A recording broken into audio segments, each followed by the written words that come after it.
going on, YouTube world? Sorry, Yannick. Sorry, Dr. Exclusive Joe. Sorry, Paul. 25% more. You know, have to bring 25% more to us. Immediately, we're tariffing. It seems to be the tradition, so get on the ground floor before everybody else starts doing it. Michael, Vincenzo, Steve, at some point, I believe, will join us. Got some business to attend to, so whenever he's available, we'll get him on here. But was it episode 221? NFL Free Agency. That's it. And I don't like this. I don't like this tampering period because nothing's like quote unquote official yet, and I don't like that because there's like the old trade rumors thing today. The app was just like blowing the fuck up, non-stop. What's going on, Brian? Jeff? Just non-stop. This, that, the other, and people going here, people going there. Folks scheduling visits. Talking about Rodgers maybe to the Steelers, which again, Tomlin really wants to get fired, so that would probably do it. Sign Rodgers and pretty much put the final nail in your casket.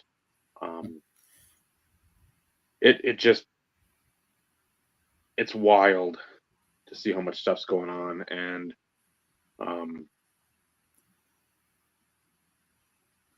figure out on how much. And again, we're not economic people we are to a degree, but I mean in the world of tariffs and collecting and how that's all going to start affecting people and the collecting. How much can they afford for stuff? A lot of people are losing their jobs. How is that going to trickle down to our little niche community of collecting cards or whatever you collect? Obviously, it's not going to be like COVID where some people, I can't work, and you're getting a check that's you can buy pretty much whatever you want within reason every week or 2 weeks. And so we'll see how that transpires. And then at some point, our top 5 favorite music videos, since we're of the generation that remembers MTV playing music videos, and there being like big days based around, hey, the new Michael Jackson, the black and white, we're going to debut that at 11 a.m. or whatever, noon. That was almost on my list. Just stuff built around music videos. I remember that. And now people just don't give a fuck. It's a stupid TikTok dance, or that's like a 2-minute long video with just a bunch of people flashing stacks of money and dumb cars. Even worse than rap videos back then. So at some point we'll get to that, but how is everyone doing? Alive. While the better half is away, Benny is using her office, formerly my office. So you're what, third background? Say that again? Yeah, third background. So you can see to my left is the my diploma. That's the one thing that's still hanging in here from college. There's Lance Parrish stuff and the James Harrison stuff. Got Debo up there. Yep. And then Ovi. And then there's Ovi up there. She's more memorabilia than cards. So going on, Baz? I'd say 3.5. 3.5 settings, because I think on one when Steve was up, or Steve was out that way, that somebody was like, when you sit in the kitchen, you got the door there. Somebody was to your right on like the end of the table, or the left, one of the two. Steve was there to the right. So I'd say 3.5 settings. Yes. Now I have to do my homework real quick. I don't know if I can get on here. I got a new piece of memorabilia. Oh, yeah, there it is. You can kind of see I got a new piece of memorabilia right there. Hung it up yesterday. It's a 20 by 30 canvas of Brett Favre. It's signed and inscribed tonight to remember this was the Monday night game against the Raiders the day after his dad passed away. Okay. So all the images from there. It's got him with his wife Deanna, him hugging on Green. So really happy to get that. I've been needing a Brett Favre piece for the wall, and I hadn't found one, and I wanted something that not everybody else had. So yeah, I'd get either that one or probably him after the Super Bowl. Just because those are the two things I remember the most. Yeah, a lot of the stuff that people had at least I haven't seen them in a while, but almost everybody was selling the black and white tunnel photos where you see them from the back. Okay. And I used to have one of those at one time, but they made thousands upon thousands of those. This one here, it's actually numbered out of 144. Okay. So yeah, I was like, I like that. Something memorable and something that isn't fucking in every Tom, Dick, and Jane's. Yeah, because the two pieces up above it are Clay and Nick Collins in the end zone during the Super Bowl after Collins' pick 6. And the signed photo next to that one is Randall Cobb catching that dagger against the Bears in Week 17 with the memorable Joe Buck call and old John Kuhn clipping Julius Peppers right as he's about ready to smoke Rodgers on 4th and 7. So let's say that. If you've watched any of Michael's videos and it's come up as like what's your favorite cards or what, especially when you go back to some of those Cobb Topps Chrome autograph variations and whatnot that I know you've got. Or I don't know if you had it's just they only made it in the paper. Okay, the paper. Yep. I knew it was something stupid limited to like 10 or. Yeah, 5. This I don't know. This is the one you're talking about, the Chrome one, the Chrome photo variation, the autograph. It's out of 10. It's numbered 7 out of 10. Okay. But the reason these are out is because I actually traded this one in a deal this morning. I kept the two paper autos, but traded off that Chrome. So I'll have some cool stuff to show off next week. Trading, I know I did a trade because the guy's been wanting to buy that Chrome variation auto since I've gotten it, and it's been a minute. And I just finally told him, I said, I'm more likely to move it in a trade than I am to sell it, because the only time I sell stuff is in order to buy something else, and there's nothing else I'm looking at right now that I want more than that as far as needing money to buy it. So we came to a trade agreement that I'm real happy with.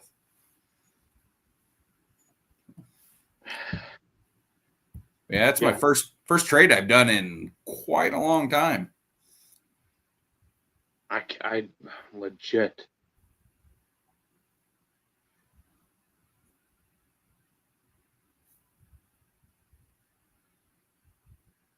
I mean, it's got to be close to like 8-9 years. Wow. I mean, the only thing I really did was like trade money for cards. I mean, that's same. It wouldn't be. And most of those on like the Facebook groups. all the auction sites or all the auction ones, and then like the anything goes or whatever, and then people are just selling on there, and like it's easier to just buy the shit, and not to sound like pretentious or any of that, because it's not like I'm fucking buying 101 exquisite NFL shields or shit like that. It's just like somebody at a Byron Leftwich, let's say a Ultimate Collection auto to 250 rookie, like $15. It's like it's easier to do that than like, who do you collect? No, I just fucking buy the card, then I don't have to sit there. Well, this card isn't in mint condition and all. No, just it's done. I'm not having to deal with buyer's remorse, the trader's remorse, or whatever the fuck it's. Yeah, it's funny how many times I'll post a bunch of stuff and it's for sale, and I explain to them that the reason this stuff available is because I'm using the funds to purchase this other item. Yep. The first comments I'll get, trade with a question mark. Like, no, obviously not. That's not what I'm doing here. No, I don't remember the lot. I think I put something on there in one of the Facebook groups of like the NFT, not for trade, not the non-fungible token. Right. But it's like the NFT, and like, would you consider trading for? I'm like, unless you get a Josh Johnson 101, the likelihood of me trading is very minimal. It's got to be something that my wheelhouse, and we're not friends or like close people that talk, where it's like, oh, I've got this. I know you collect Steve-O, and here's this. All right, I know you collect Derek Lee. Here's something from like 98 or 99 with the Marlins, or Kotze, or fucking Dunbar, or Amaro. It's like, unless you're in that batting cage, it's like, well, I got this Tom Brady patch.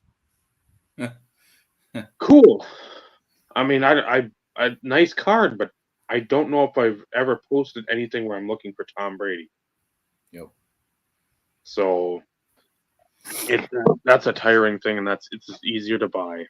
Yep. So I'm not going in Orlando, and Paul, as you may have missed it, you've been charged with a 25% tariff, and good. Get Joe in on that too. So make sure you guys know right to the gate. And in this trade, we went back and forth quite a bit.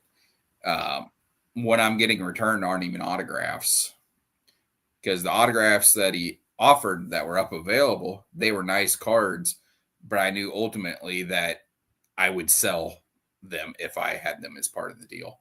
Like, that's just an extra step I don't want to deal with. I'll just go ahead and let's work out a deal for these cards that I actually want, and I'm going to put in my box and keep. So, yeah, I'm sending him 4 Randall Cobb cards, and I'm getting back 3 cards. Again, I commend you for that. I don't know how you do that. I understand the methodology in it. Yeah. I don't know how you do it, because it's just. Yeah. I don't. I stopped trying to figure it out myself. Because, yeah. There's stuff that I have said in the past is, this is untouchable. And then I'm like, no, I guess it's really not. There's stuff, if it comes up for sale, I'm like, okay, that's the one I really want. You can go, you got to stay. You're not going anywhere. There's still a lot of that, but my Clay Matthews collection has shrunk considerably. I was going through it this weekend when I was just looking for different stuff, and I think I'm down to, there's about 8 or 10 101s I still want to sell. And other than that, I think I'm keeping, it might be 6 Clay Matthews 101s are all that I'm wanting to keep of what I've got left. It has shrunk so much, but everything else is expanded to be way better than anything I ever had. Well, yeah, if you laid out your Rogers and Favre stuff that you purchased post, Just in the last 2.5 years. I would say post Clay purge, but it hasn't been Mm-hmm. a purge. It's just been like a thinning. Uh-huh. I mean, you put those out there and you're like, do I think I would have ever had, especially when you start the NT, that's like one right away, you're like, no.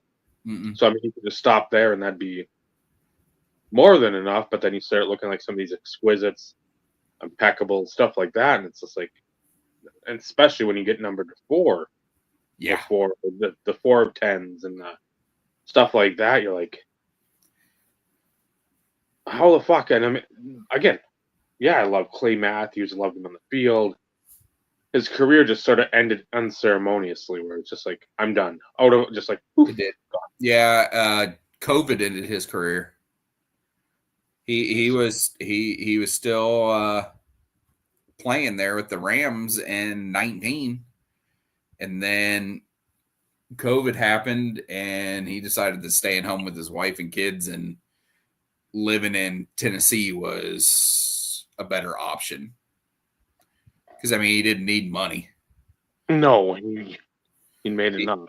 He made tons of money playing football, and then the endorsements on top of that. Yeah, when you're doing that State Farm and or whatever he had for the And he insurance. was one of the big fathead spokesmen too. Going on, Scott, Tyrone. But yeah, it that'll be something you'll have to do at some point here too. Is like I don't even want to see like a PC showcase because it's not. It's just like the Favre Rogers, like acquisitions to like put that into video and because again, that's actually my plan is I'm going to be making a video likely tomorrow, provided the card that I have coming in is supposed to be here tomorrow. Okay. It's made it to Missouri. It's in Kansas City, so it's at the last stop before it gets to me. It's just Kansas City isn't always in a hurry to get it that last hour and a half down the road. Sometimes it takes 2 to 3 days, but as of now, it's supposed to be here tomorrow. And that was kind of what I was going to do, is make a video showing that stuff off. I've done it I've made a couple Instagram reels lately, but that's not reaching. That doesn't reach everybody, that all 8 people that still watch my YouTube videos. Probably 9, but yeah. Yeah.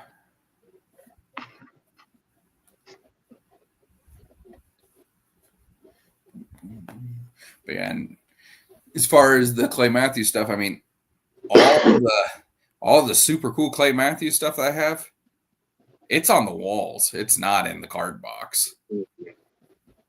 So I've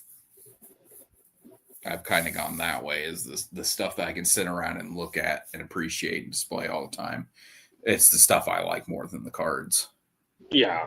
Because there's so many cool pictures of him and that you've had commissioned through that guy up in, it's not Kenosha. Waukesha. Yep. So it's all that shit that it's like,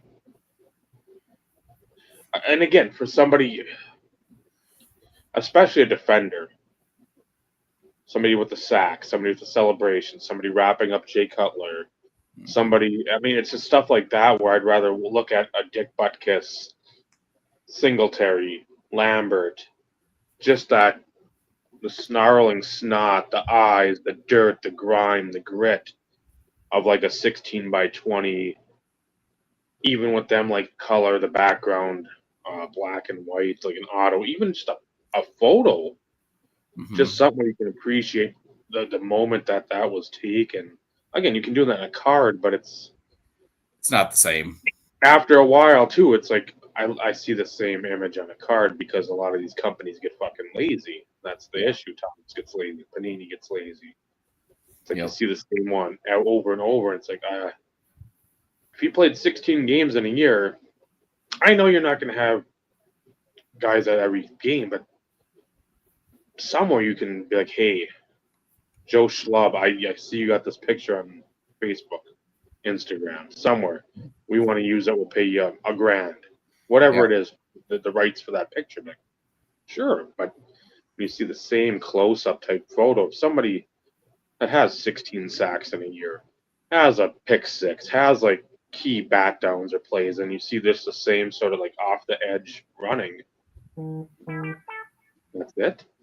Yeah, that's the best we can do. I mean, yeah, Panini got real lazy when it came to Clay. There, I had a lot of cards in my collection that were of him flexing.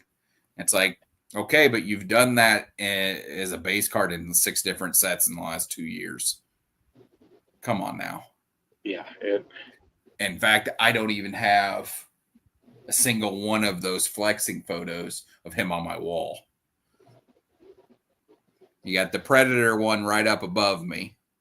Mm-hmm. But other than that, no. I'll get Brian's question here. Since it's actually about cards, do you guys have a threshold value or value-wise for deciding whether to put a card in a one touch versus a top loader? So what delineates in your collection putting a card in a top loader versus a one touch?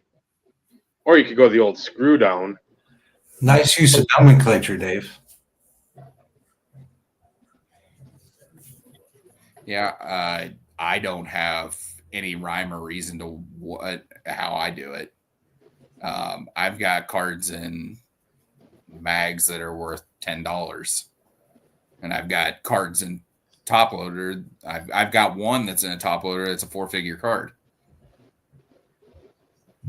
Well, and my Clay Matthews rookie card Superfractor that I sold for $3,500. It was always in a top loader. Yep.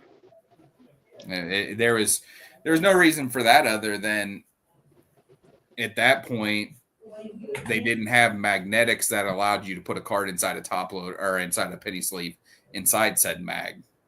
And chrome always had a bow to it. So if you put it into a mag, part of that surface of that card's always going to touch. Yep. And that's just bad for chrome stuff. So that, I guess that's more of a reason than anything, whether I choose to put it in a mag or a top loader, is how it's actually going to care for the card.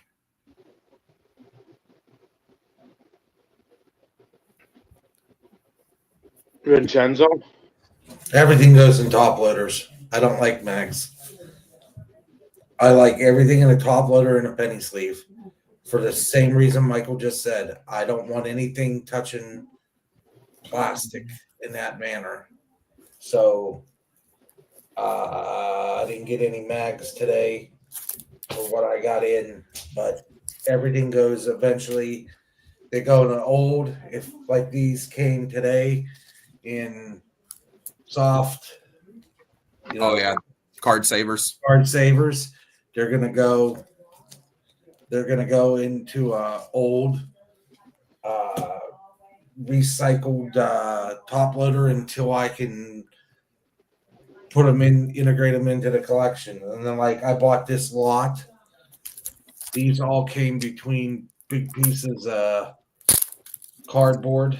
These are all from, I think, last year's cranked up 23-24. So this is all Bedard rookie year reds to 549, 599. Yeah. So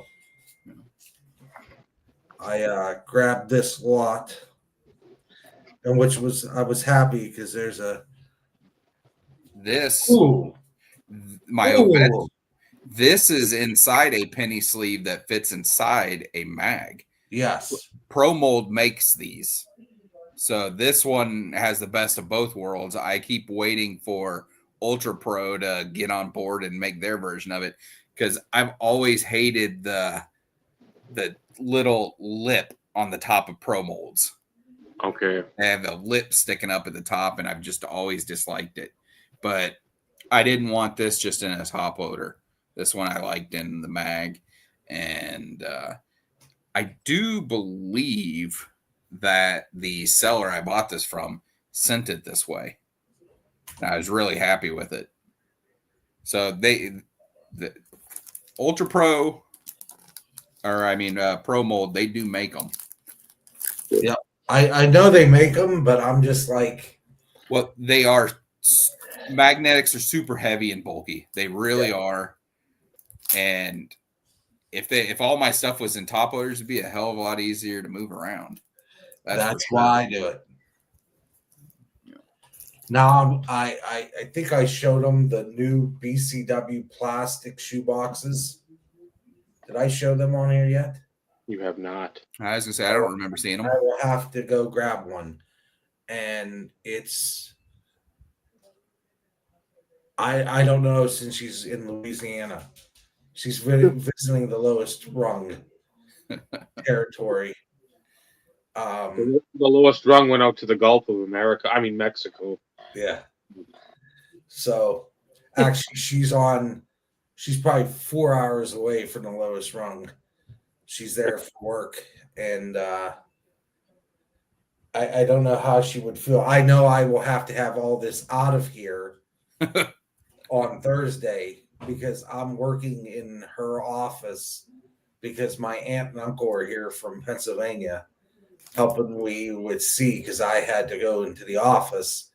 So they took her to school and picked her up. And I was supposed to be traveling, and I'm not. So I'm here. Hi. But everything's top loaders. Some things I still have in magnetics, like those booklet cards I got around Christmas. Yeah. Those 2 booklets.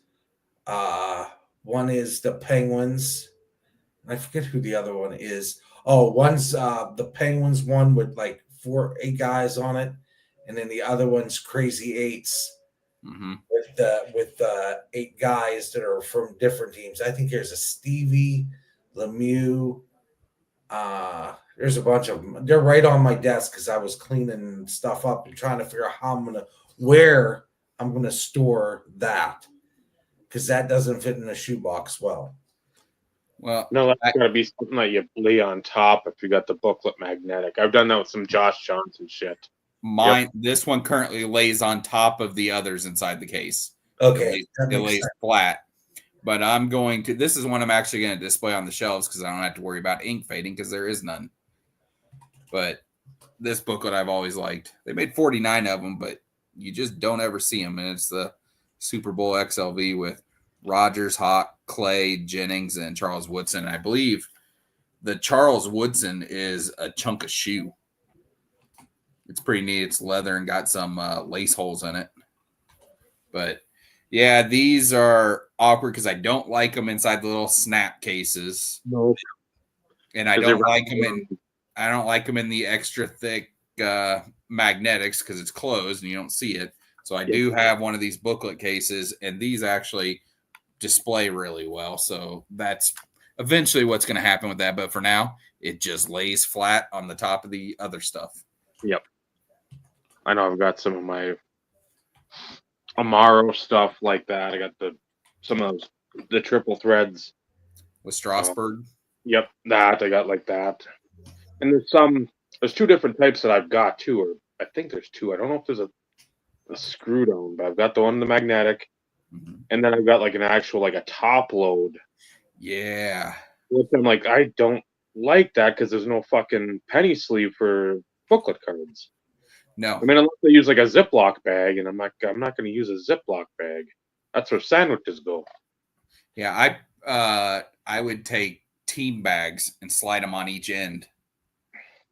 But yeah, the top loader ones, I guess they actually, I think they even, for these hard magnetic ones, they make team bags for those now.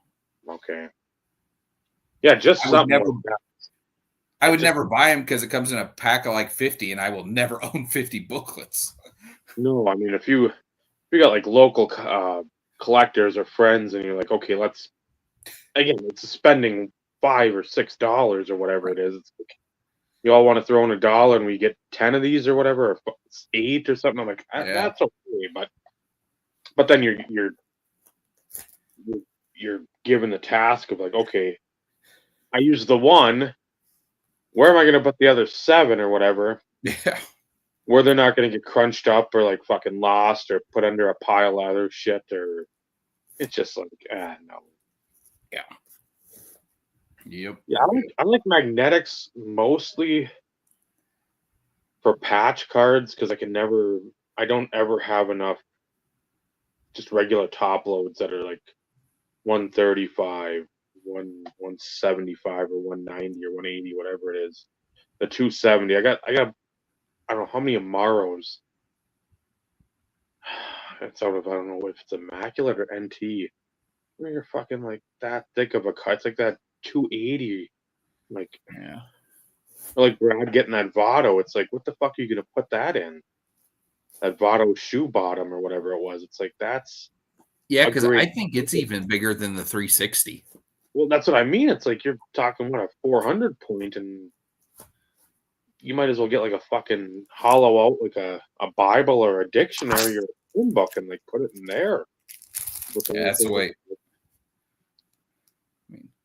Yeah, it's just That's one of the impeccable silver bars, and they are just crazy thick. I think this is a 360 or maybe a 270. I'm not sure, but I can't imagine having one bigger than this. And those shoe cards definitely require that because I know. Well, you see them even come out of like Topps Diamond Collection for baseball, and then you see them come out of Flawless for football, where they're had the cleat cards and everything. They're inside snap tights, yeah, with a Flawless sticker on it or whatever it may be. And I'm like, man, do better. You're making all this money off of selling those Flawless cases for so much money. Develop a case that fits it. Yeah. Pay Ultra Pro or pay whoever Pro Mold and be like, hey, we need a 540 or something, a 600 point, whatever. Yep. Just so it doesn't clang around. That's why I hate. So I bought a bunch of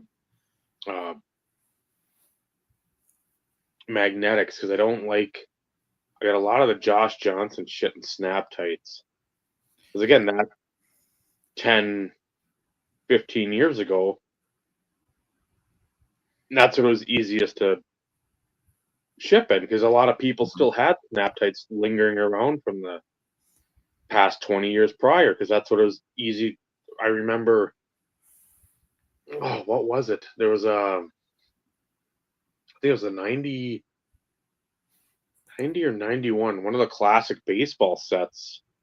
Yeah, it had like the blister pack, but what it came in was a fucking snap tight with the classic. This is one of whatever 300,000 sets with like Manny, Floyd, all those guys. It's just like you had them everywhere. So that's then people start just like, okay, if I'm going to sell you 7, 8 cards, and they're not going to be jersey cards, most of them are like base or insert type, regular 30-point thickness cards, whatever. I'm going to put them in there, put like a dummy or something else, and then we're going to be good. And it's like, whatever.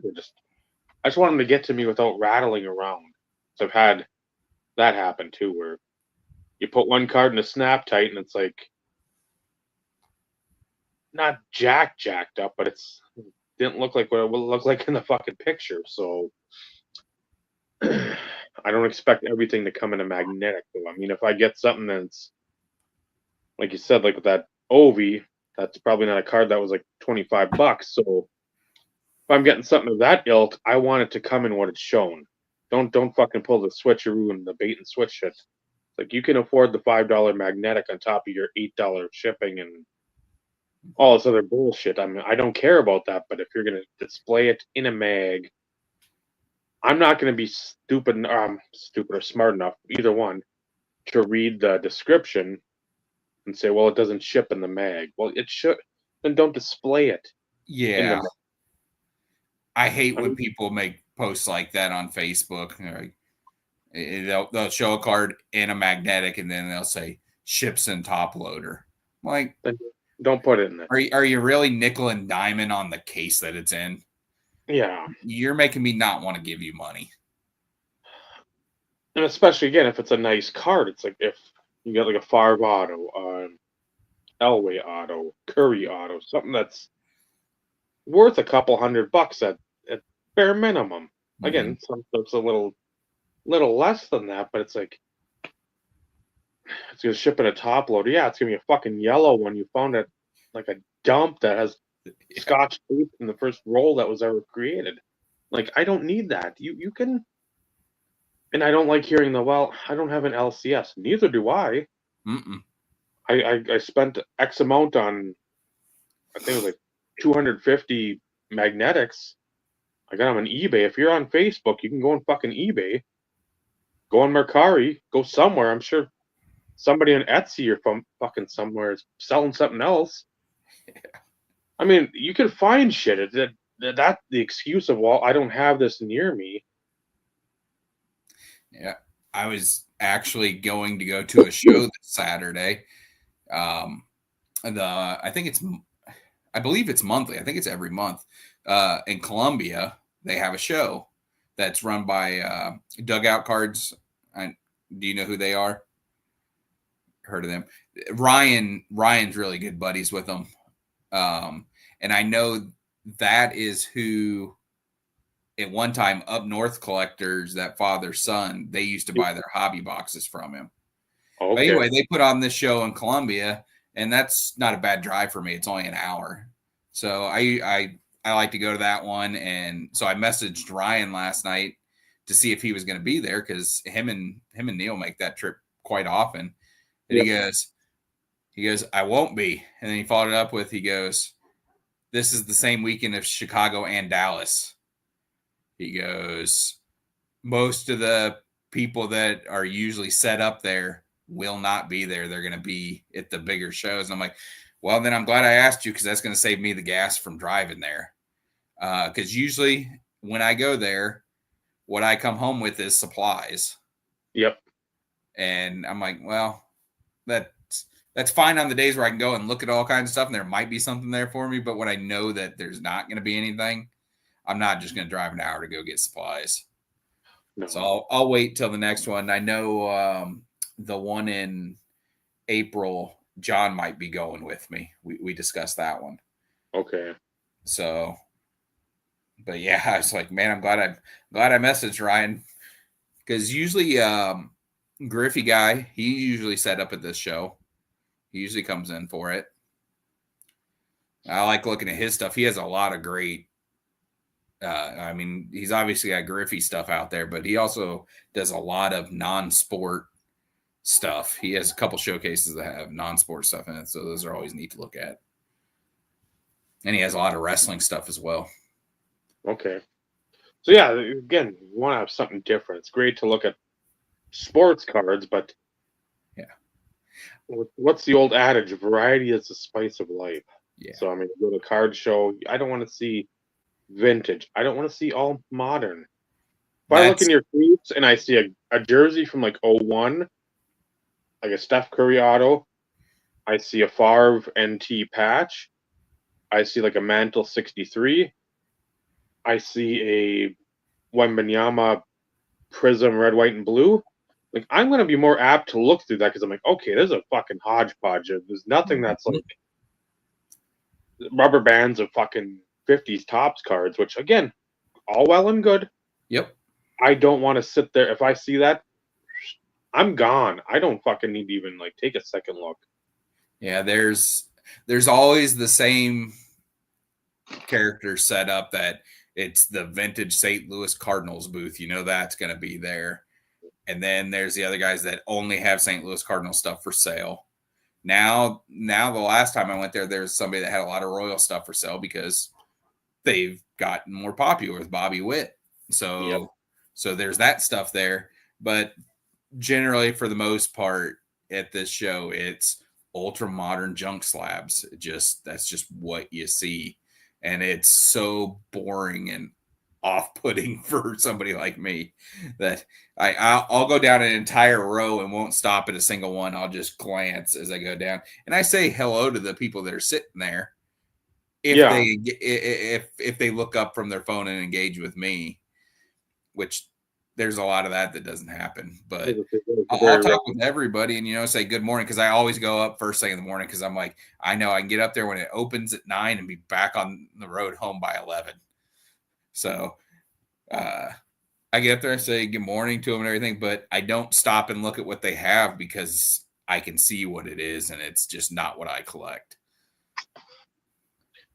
Well, no, that's the thing. It's we've seen it all, and when something doesn't it doesn't click. It's like, okay, yeah, the vintage, it looks nice. It's not something I want to go down that road. I mean, Bob Gibson, I've said it before, that would be the one guy I'd do a vintage run of, because I think one of the most underrated pitchers in MLB history. Yes. I would put him up against anybody, and he would hold his own. Yeah. I mean, you think Koufax, which, again, Koufax, a great, outstanding pitcher. I get that. Koufax had that Terrell Davis run. Yes. Short career, massively great career, but it didn't last long. No. And to me, the two best pitchers that I would put up against anybody, it's Bob Gibson and Randy Johnson. Those two guys, I don't think you could argue that anybody's better than either one of those guys. And of course, that's pre-war. That's pre-Iraq war. So, yeah. If you want to talk about like the Civil War, then Christy Mathewson, Walter Johnson. Those are the two that I always. And then I always throw Bob Feller in there too, because just the stories I've heard about him and from other players that played with him during. I got to meet Bob Feller. I met Bob Feller, so yeah. Take that, vintage people. Yeah. Duke, that would have been at the Twins Fest at the Metrodome in 2010. Yeah. That I met Bob Feller, met Fergie Jenkins. Fergie Jenkins was always there in that same sort of thing. It's like you went to the Twins Fest, you saw the same sort of dealers, and on the opposite side, it was like the MLB alumni type situation where Fergie Jenkins was always there signing. I don't know if Vida Blue was there. But Vida Blue signed a lot. I'm like, we ripped the shit out of like the vintage and the thought process of like shitting on pretty much anything other than vintage. We rip on the fucking, if you're ultra modern and Prism's the best or whatever. Crypto Grifter, who mentioned something about Canada moments ago, has always been a proponent of watch the fucking games. And that's what you saw in the old This Week is Baseball. You had the old home run derby. Like I'm talking like the 50s and 60s stuff that ESPN used to have, the black and white, and you'd hear that crack of the bat. And I mean, again, anybody that's played any baseball, even if you weren't real good, you hear that crack of the bat, and it's so quiet. I'm like, oh, just music. Another thing about that generation back there in the 50s and all that stuff that people don't bring, like when they bring up different vintage guys and they talk about them being 24-time All-Stars, I'm like, you do remember that there used to be 2 All-Star games a year, right? Back in that day, they had 2 of them. So if you made it on both squads, well, yeah, you were a 2-time All-Star in 1 year. Yeah, which it's all well and good, but I mean, there has to be an asterisk there. I don't need to see 2 All-Star games with Derek Jeter. No. Especially batting 270, 6 home runs, 31 RBIs. You're getting in there on the merit of your popularity. You're not getting in the merit of your skill. Yep. So, I love watching the old highlights. I love watching the old games. We can sit here and be like, well, the guy now, that has the big game, what are the big season? Well, yeah, that there's less pitching to go against because again, you got 2.5 times as many teams. But would you rather have the minimal coverage that you had back then, so nobody really knew unless it was somebody that was like, again, yeah, I'm Mickey Mantle. He was popular. Yep. William Hayes, popular. Clemente, after a while, it wasn't right away popular. But I mean, again, you can sit there and bitch about that, bitch about this. Just again, if people fucking respect and enjoy what they're seeing, like I'm watching like a Favre, like when Favre was some of those throws, when you're basically like the Kyler, I think it was COVID times, it was Kyler to DeAndre against Buffalo to win the game, where you're running to your left and you fucking chuck it basically back from your right 50 yards. Yeah. And it's right there. It's like a foot and a half from the going out of bounds and he catches it. That's insane to me. Watching Ichiro, I don't know if it was Wednesday night or Sunday night baseball, playing in Oakland. Somebody hits it out to right. Somebody's trying to go first to third, and he pegs him by like 4 or 5 feet. And I'm like, oh. If you like the game, you love the game, no matter who the fuck it is. I don't care if it's Juan Guzman. I don't care if it's Joey Bell. I don't care. I don't care if it's the worst person in the world or the best person. You have a play like that, I appreciate that play. I don't care if it's the people that I hate. I don't care if it's the people that I cheer for and want to win every title. It doesn't matter. But it seems everybody in this community now gets in that, well, it's got to be this person because this person is highly talked about in the community. Yeah. Who fucking cares? So you're on a sit and spin with a cactus up your ass, and everybody else has to get on there and join in. And you're not going to respect the fact that Kevin Kiermaier has made a career out of making insane athletic catches. Yeah. Yeah. But he only batted 260. Who fucking cares? Dave Kingman batted 220. Yeah. So, again, sit and spin. I always remember the Jose Guillen throw. That's always one on every highlight reel. Vlad too. I mean, some of his shit a fucking pee. Vlad, Petro, Bo Jackson. I'm not even being a homer. I'm not even saying anything about Abreu, but he had a fucking hose too. I mean, he'd lead the league in assists a couple of years in there, and it's like, yeah, you didn't want to run on him either. But again, it's just no, we got to talk about Scott Rowland. Scott Rowland's good, but Harold Baines and Scott Rowland are walking hand in hand because I don't believe either should be in the Hall of Fame. So, yeah, it's wild to think all the time that the cards that people want isn't actually a card that a person or collector wants, or is it a card that somebody wants because somebody with perceived clout has it, and all of a sudden they can talk themselves into it, and then sort of like multitask that into, well, I've got this card, so I can sort of be in this group of people, or I can like shoehorn my way in. It's like, no, I'm not seeing a lot of Bob Gibson videos out there. See a lot more of like Jim Palmer and Steve Carlton than anything Bob Gibson. It's just like Bob Gibson was fucking insane. Yep. So, or you don't have much of the respect to like the '80s class. I mean, you have Clemens with all his like post like starting to get in like the '90s, the drug usage or whatever. Baggage. But at the same time, you look at the '80s shit. You look at Gooden. You look at Saberhagen.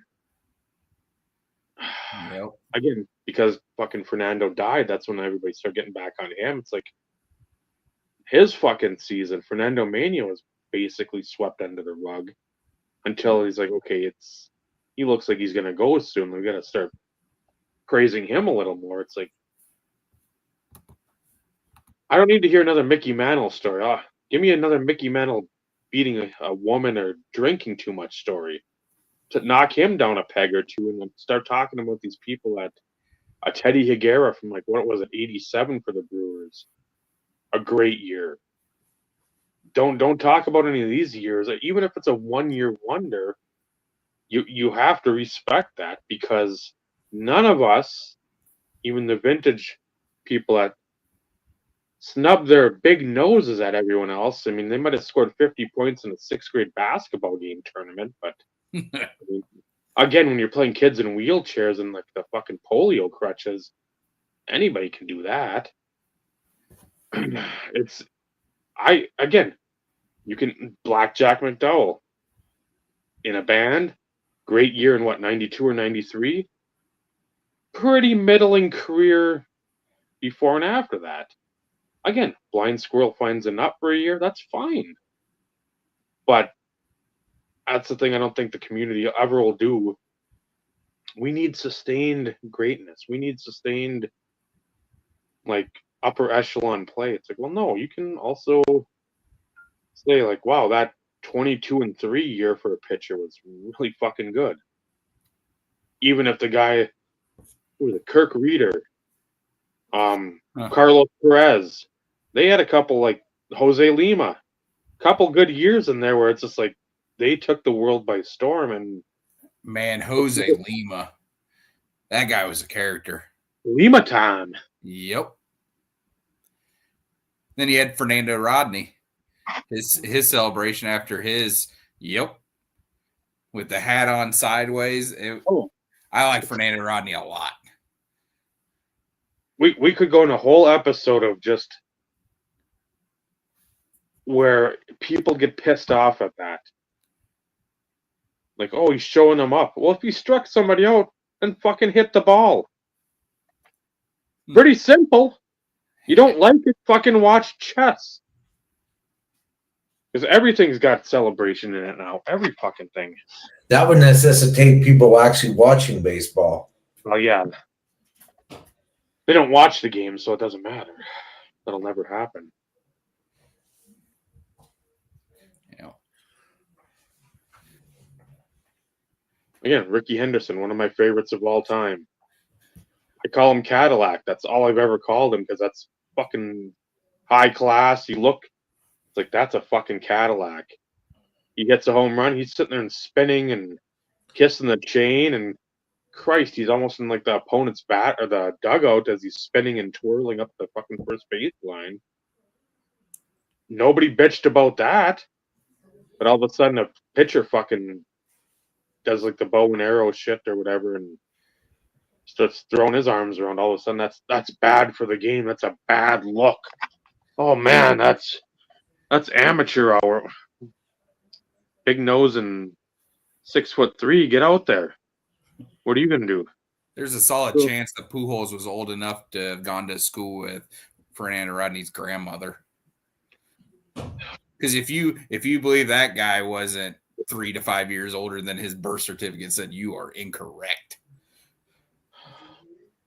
That's why his career broke down so bad.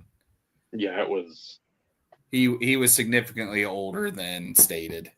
Yeah, you're not 34. You're about 38, 39.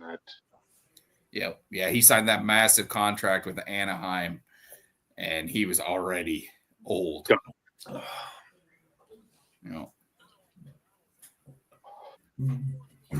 Jose Leaned.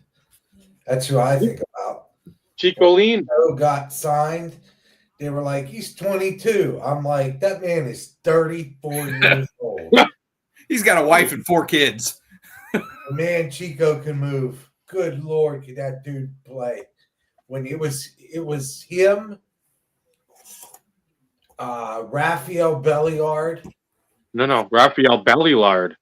Yeah, Raphael Belliard and Jay Bell. And Jeff King. And Jeff King. Jeff King, yeah.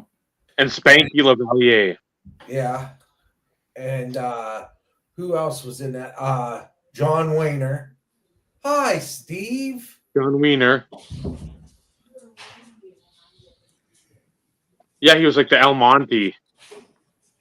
And then whatever Almonte for the, what was it, New York?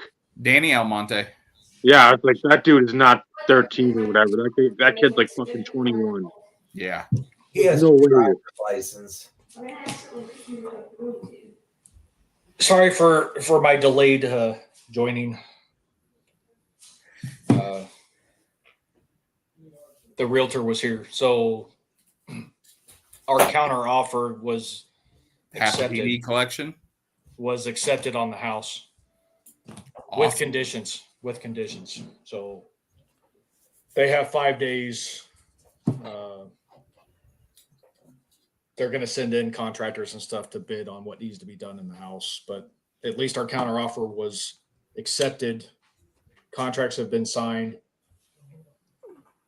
If we get the executed contract tonight, the 5 days start tomorrow. So keep your fingers crossed, put it out to the universe. I signed my lease on my apartment on the 24th of March. And if everything goes through on the house, we'll close on the 31st. So you're gonna have your own version of March Madness this year? Yeah. March psychosis, maybe. March psychosis. So what? Send a case of Maker's Mark down there. It, He's thinking. You know, I honestly probably take a few cases of Yingling, but if you want to send me a bottle of Makers, by all means, like I'm not going to say no. Just make sure you ship it UPS or FedEx because you can't ship it United States Postal Service. PWE. Yeah. I don't think that's going to work unless you send a lot of PWEs soaked in Maker's Mark and I can actually extract it some way.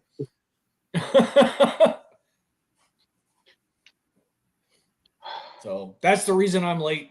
I mean, Vinny and Dave already knew, but so a lot has transpired since last week. I figured all I told everyone was like, you may be here at some point later that you've got some business to attend to, and that if you wanted to do that business and lay it out there, that's your forum. That's not my news. So I didn't loop like y'all three in as far as everything that has been transpired since like last Wednesday, I think. Well, that's the thing. You got so much going on. Fuck it. I mean, I know, but still, like I made a vow to most of you guys, at least the three of you, that like I would do my best to try and keep you posted. And so much has been going on. Not to mention, yesterday the company I work for filed for Chapter 11 bankruptcy. No, it is not Chapter 7, so please don't freak out. I still have a job. It's debt consolidation, folks. That's all it is. So I still have a job. I'm still employed, at least for now. If I lose my job, it'll have nothing to do with the bankruptcy proceedings. So it'll be that you collect Terrell Davis. Like, yeah, fuck it, God damn it. So yeah, fucking. It actually started Tuesday, as far as conversations were concerned, but everything kind of started happening Wednesday.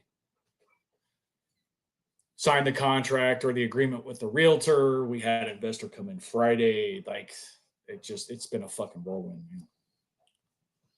And that's again why if you didn't contact us again, I know, but we understand that because again, when you're getting all this stuff going on. Yes, but Dave, you also do well enough to where when I make commitments, I try and fulfill those commitments. But at the same time, knowing that I was going to be late, it was going to be easier for me to freaking just vomit everything to everybody so I didn't have to repeat it multitude of times. So that's the only reason why.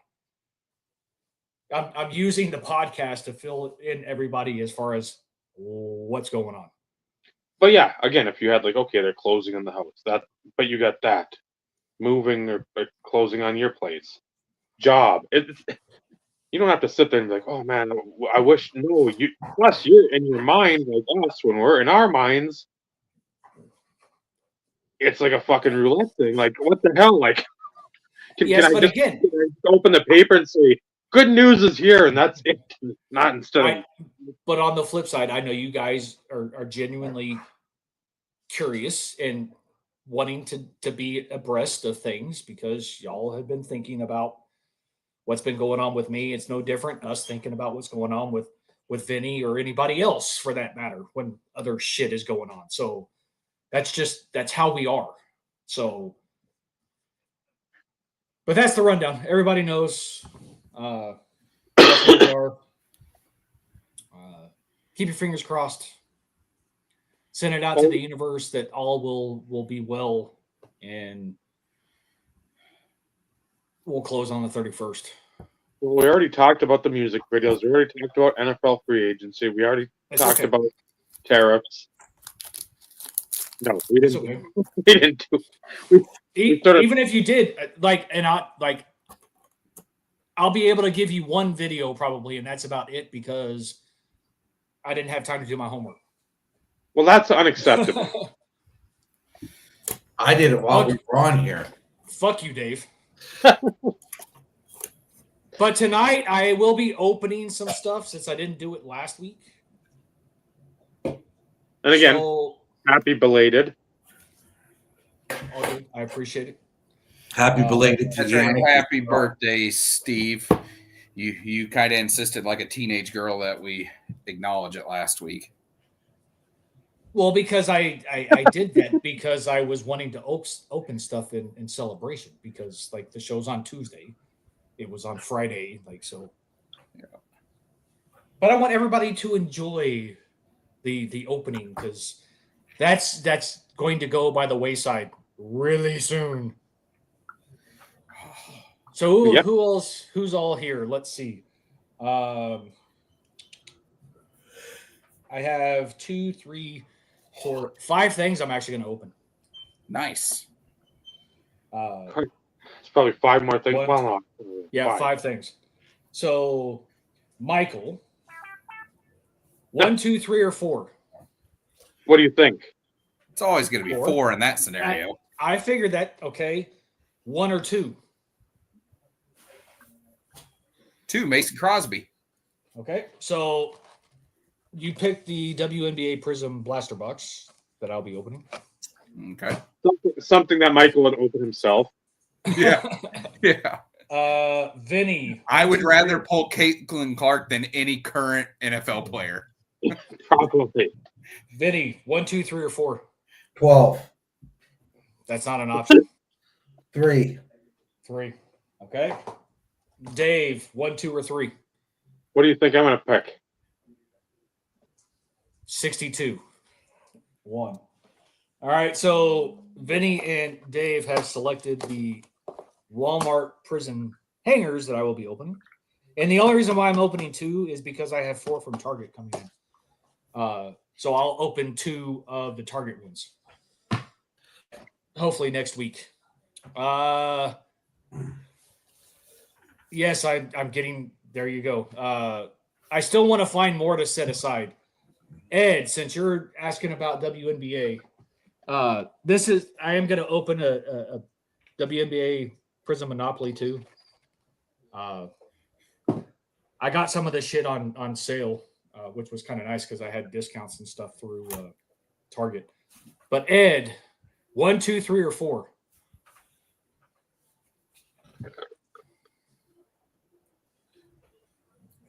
Ed and I've been up. I'm like Dave. I was up at friggin' the ass crack of dawn this morning to go to the office, so I'm lying back and relaxing in the better half's chair. And man, is it comfortable!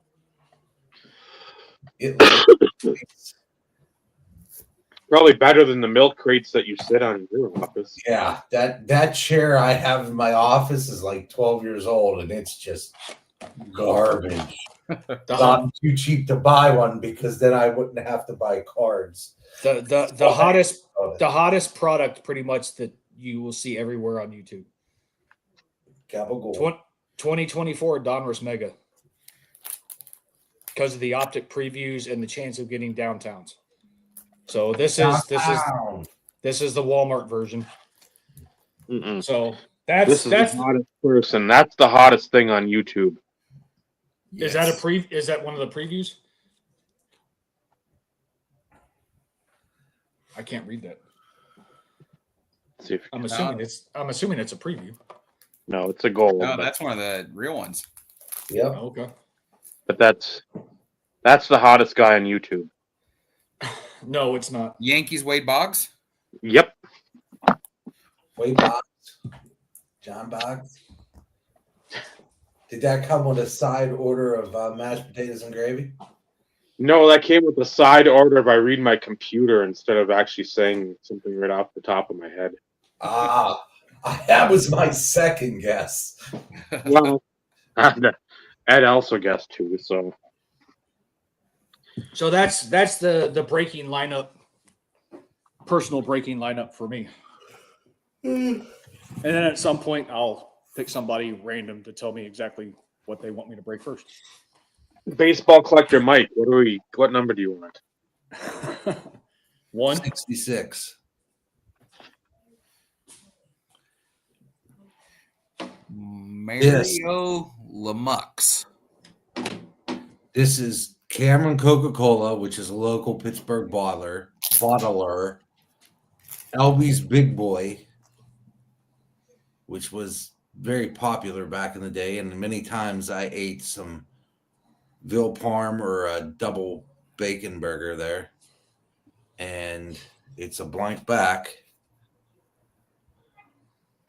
But I finally possessed one of these. So I'm pretty stoked. This is the 91 version. The 92 has him in 92 version is Cameron Coca-Cola, but this is Clark Bar, I think it is. But these are hard to get, and when I seen this and then these four, these are from, I believe, Sweden. There's 4 to 6 stadium cards from over in Sweden. So this is my personal favorite. Lemieux and Yager wearing the C and sitting on the boards. Those remind me, because I saw the one with the suit. That was like the old Ultra Pro when you bought the 9-pack sleeves or the pages. I think that might be him at the auction. He retired the first time. This is 2030. Is this number 79? Yeah, this is the first one. This is in 2000, and these are 2006. Then there's an 02 with Yager, and then there's a 05. So there's 6 of them. I have 4 to 6. But if you look on eBay, I think the one with Yager is like $100 from like Romania or the Czech Republic or something. And then I have not ever seen the 05 one other than on Trading Card Database. So that was a pleasant surprise to come home to today. I've been waiting almost a month for those stadiums to come in. And I was wondering if they would ever get here, but they came in today. So, and better I have to intercept the mail. So I have to ask, in case you didn't disclose, you're in the wrong office. Yes, I'm in the better half's office because she is visiting the lowest rung in Louisiana for work. Oh, that's right. I couldn't remember when she was actually supposed to be here. I was supposed to be gone too, but here I am. Rock you like a hurricane. So still no finalization of the. After hours. Okay. I'll give you. Alrighty then. It was a long, long day, fellas. Pretty much came home. My aunt and uncle were here with C. I went into C's room. I laid on a bed. Golly jumped in. I grabbed him like this, and I passed out for an hour. Like literally drained to the soul of the day I had. So, and Ty, It was stressful. you prick you. I got the package in today. And what's funny is my aunt goes to me, she goes, they really murdered your name on this package. And I'm like, what are you talking about? She's like, look, Uncelli Vin. I said, Uncle Vinny. And she's like, where's the space? I'm like, I said, you'd have to know Ty to realize. Then you showed her one of his videos, and then she's like, I got you now. Like Bob Lewis would say, no more questions. no more questions. Love you, Ty. So The I got that in. needs. I owe Ed a video from a package from 2022. You are. And I owe Ty a video now. And to answer the other question, 2 questions of the evening before we go any further, Michael there, in case you didn't see him before, that's the Penguins crazy eights. Lemieux, Trottier, Malkin, at Stahl, Letang, Marc-Andre. Who are the other 2? Oh, James Neal and Joe Vitale. And then Dick Vitale's kid. Then there's Gordy, Mario, Stevie, Joe Sakic, Guy Lafleur, Messier, Bourque, and Roy. And these are the crazy eights. So the second one was slightly better than the first. Player-wise. Like Brian Trottier, I love Brian Trottier. So I get that, but yeah. And then here is what I'm talking about. These are BCW card bins. They make these. This is the one that's for basically top loaders, and then they make a version that's a little bit more expensive for grading stuff. But these are slick as hell. And will magnetics fit in that? Yeah. Okay. Are they stackable? Yes. I like the box. It looks like a Nintendo box. Yeah. There's I'm thinking. So let's unbox. And those are the flaps that close over the top? Hold on, I'll show you. I'll take it out. That's what she said. Are there any Game Gears in there? Are there any Game Gear cards in there? Does it come with Duck Hunt?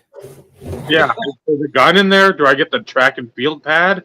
So here's the top. See the locks on there? Yeah. So if you move those in, and there's a handy dandy handle. So it's like a tackle box. Yeah. So She breaks it. And there's a divider. So roughly 400 per section. 1,600 cards in Look at Steve with the math. Yeah, that's why he's so good at that math, because I taught him how to do fractions. So lick my ass. Again, much like the Christmas episode, no. So, what's nice too is every time I think of this front thing to display a card, I think about Pepino, because Pepino puts the on the binders for his sets. He puts cards on the outside in a little pocket. So I think these are, you can get these on Amazon. They have different colors. They have red, blue, I think green, and gray. And like I said, they make them for graded cards. Yeah, but I'm willing to bet top-loaded cards you're not going to get 1,600 cards in there. No. I mean, you could probably get 60. What I think they mean by 1,600 if it's just in a just individual soft. Probably you might get closer to. So let's see how these work in here. You probably get 200 to 300 in there, maybe. Now these are too big. What the card savers? Card savers? Okay. No. Okay, these particular card savers, and there's no brand name on these card savers. Did you try to push them in there real hard then? I did not try to smush it real good. But top loaders, yeah. Pretty snug. They're good. But then you just lock it up. So this will be what I'm carrying at the National next year. I'll be just walking around like this with a tool case.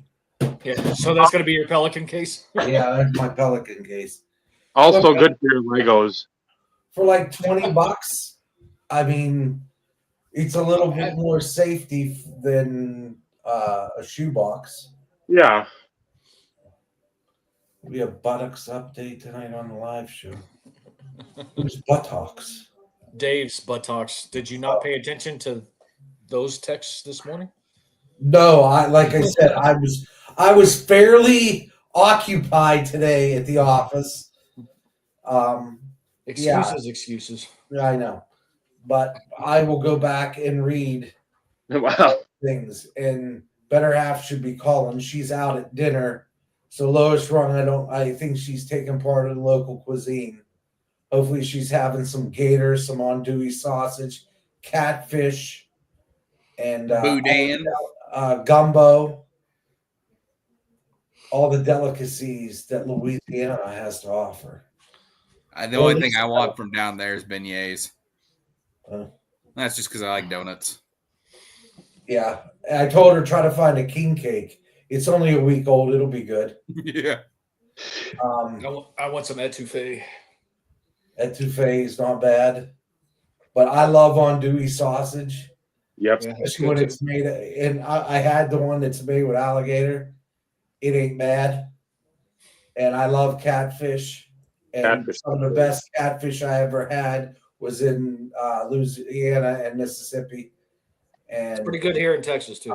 Yeah, there was a place my uncle took me in. It looked like it should be condemned, and it was run by a couple. They were Vietnamese, nicest people you ever wanted to meet, and they put that tray down of a piece of catfish this big. She go, "Oh, I only brought you one piece. I got to go back and get your second." I was like, "I love you." And it was, it was, oh my God. She was, I told her I said, this is just, oh, lady, I love you. Thank you. You made my day. And the French fries were hand cut French fries. Yes. And they were just, it was just, my dudes, it was just on point. And if I ever go back to Mississippi, I will be trying to remember the name of the place. I know it was next to a pawn shop. Wow, that narrows it down to about 1,000 square miles. I was to say every unincorporated establishment has a pawn shop, a catfish shop, and probably some sort of tobacco/alcohol business. Yep. But it had 4 tables in it. It was a big place. And I was like, it was heaven. It was Nobody's more disappointed when they see an advertisement for a smokehouse and it's not meats and cheeses. Right. Yeah. Crypto Grifter, which one first? Yeah, that blackened catfish at that one supper club up near my brother. I've never, and I've said it before, I've never eaten that much fish in my life as I did that night. The 2 or 3 pieces I had left, I'm like, that looks good. Okay, I'll try it. And I took one bite, and I'm like, this might be one of the top, 5 favorite things I've ever eaten. The best tasting, the moistest, the juiciest fish with spice, a little kick. I'm like, this is fucking amazing. I told my mom, I said, you let me know when you see the people come from the kitchen and refill that fucker up, because I'm gonna go over there and take every piece out except one, because I'm not a pig. I went over and took every piece out except one. She's like, you're not gonna eat that all. I said, is that a bet? It sounds like you're throwing down a gauntlet. I'm like, I cut her a piece, and she's like, that's actually really good. I said, you see my size. I didn't get this size by eating tofu and bananas. I thought it was I eat blueberries stuff that and tastes nuts. good. Yeah, I want salad all the time. I love salad. Yum. Not to change the subject, but these fucking packs have some weight to them. Well, that's Must good. be some Game Gear inside. No, it's just Especially just with weird. Monopoly. If it's Monopoly, it's Game Gear. Ooh, I got that in yesterday. That's That's AJ Hawk from That's 09 beautiful. certified, numbered 5 out of 10. Now, that's this nice. card, Joey picked up for me at National last year. And we both had just kind of forgotten about it. And he sent me the package out, and it got here yesterday. But that thing is so cool. Big chunk of paint patch all the way through that. And plus, is that 3-color near the top? Oh, yeah, it's 3-color. Which, again, you don't see. No, Packers. this, especially in paint patch that big. My Clay Matthews one is from the collar. It's the ribbing that's 3-color like this that spells out Packers. But this one is all paint. And this card, numbered out of 10, Joey found it in a showcase there at this guy's booth that was just full of old, cool patch cards. And that card was $25. Yes, please. You don't see that stuff anymore. No. That's a yes, please. Do you have any more? Yes. Yes, sir. May I have another? Absolutely. He got a nasty Favre from the guy. He got the non-auto version of this of Favre.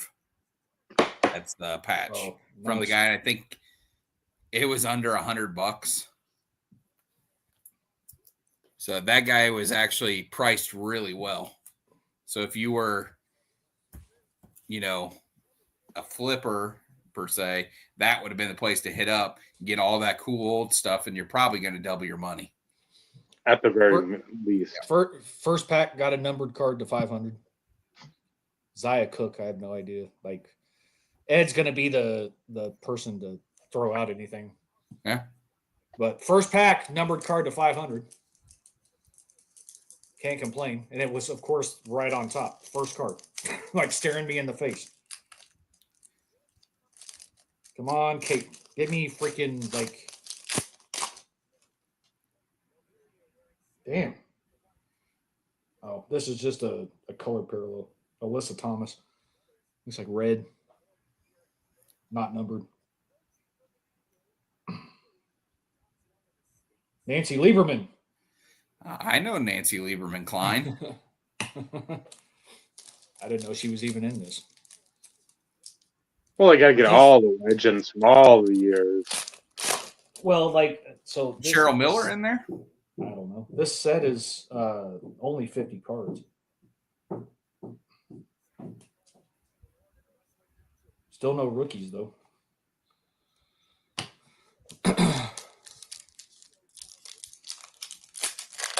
Of course, I don't know how many rookies are as part of the checklist. That's another parallel. Veronica Burton. We have Man. Jeff Burton's wife. Well, finally, somebody at least decent. There's Cameron Brink. Yep. Okay. So not a complete Bust. Yep. But I mean, 4 packs and 3 parallels. That's interesting. Man. And these are still available. Yes. I don't need anything. I was watching you. Oh, okay. These Anaheim Ducks are pretty feisty tonight. Brianna Sturt, like I know who she is. One of the monopolies. Come on, give me a Caitlin, damn it. What's up, Mike? It's fine. Good luck. At this point, I just want a base Caitlin. There's another red parallel.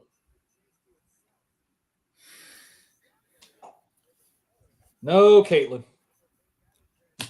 Meh, meh. Oh well. Still, like almost every pack had a parallel.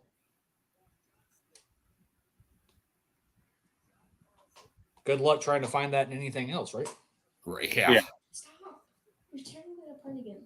Jalen Brown is a rookie in here. I was trying to see if there was anybody else that actually has the rookie designator on it.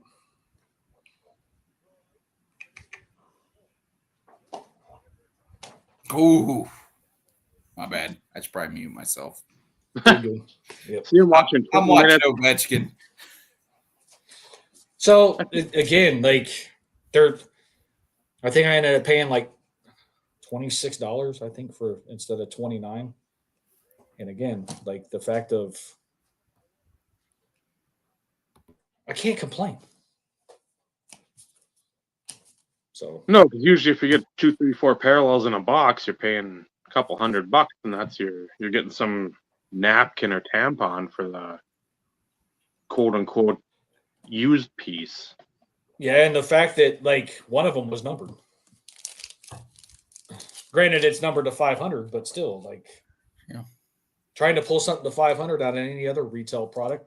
Good luck.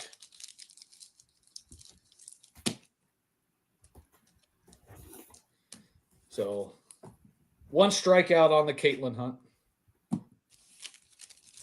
but shit happens. So what's next? Prism hanger. Yeah, do a prism hang. Okay. Well, so for those who were curious, actually, can you go grab me a knife real quick? So hangers for this year's Prism, it's the only retail product in which you can get numbered cards. Wasn't that what you made me pick your 4 boxes? Yes, it is. So there is purple to 99, and then there are golds to 10. So it's the only retail product that you can pull numbered parallels in. I expect you to pull a gold out of 10. If you get something good, I get it. At least 3. All I'm seeing is green. Because every one, I think, has 3 greens. Let's see. No, actually, there's 4 greens and then 1 green insert. No purple or gold in this one. It's all the base. There's my silver. Whoop-de-fucking-do. That might not be terrible. It's not horrible, but so Erlache green.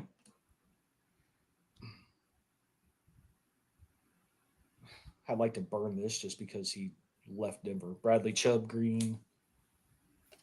This one's not bad. Marshall Falk. So veteran's not bad.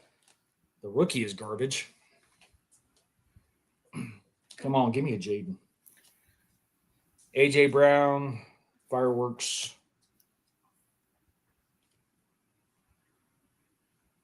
Xavier Worthy, green, emergent, not bad. And then my base rookie is this guy. Oh, Blake Corum. He's pretty popular. Yeah, he's not bad. Not complaining.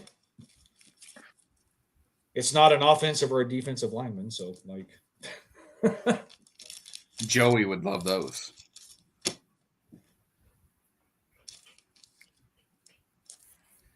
sorry, sleeving up at least the decent ones real quick. Do you want me to sleeve them?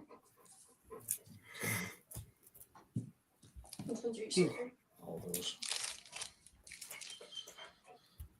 All right, so we got one more Prism hanger. We've got Prism WNBA, and then I'll save the Donruss Mega for last.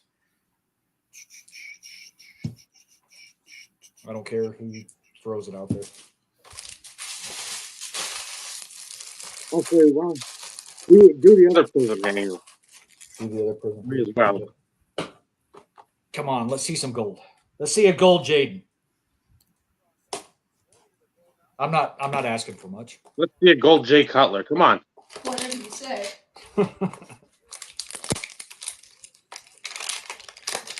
Golds are just rookies though, Dave, so there would be no gold Cutler.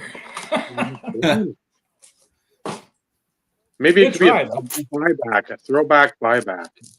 When Cutler had a Prism gold rookie. Any color. No. Damn it. So no numbered.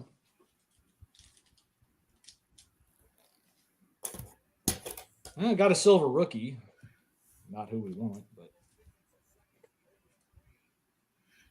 I don't know who Braylon Trice is. I don't either. Miles Sanders green. He got cut. Yeah, I was ready to say I saw he got cut today. Raheem Which Mostert. does not shock me. Najee Harris. Hey, I'll take this. PC hit. Estimate green. There you There go. you go. Plus, he'll play more because your boy Williams signed Dallas. Harrison Jr. emergent. Hey, a fucking Bo Nix green fireworks. There you go. Hell yeah. That's the PC you wanted. That actually paid for the freaking hanger. And then Jermaine Burton. So, like, my two rookies weren't bad. They're at least offensive guys. Well, Burton, I think, had some issues.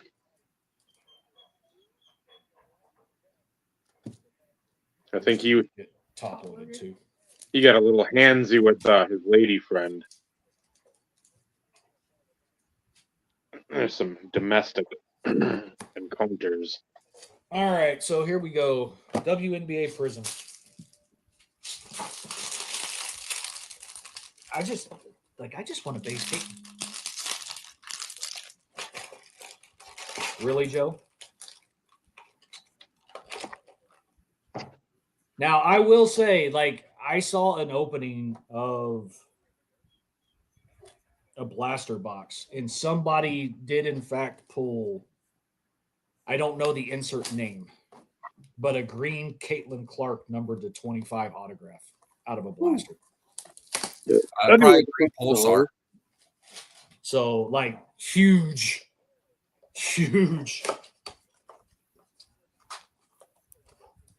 Why in the hell did my freaking really?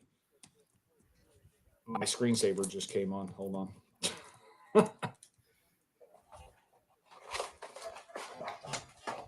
All right. Again, I just want a cake. Just one.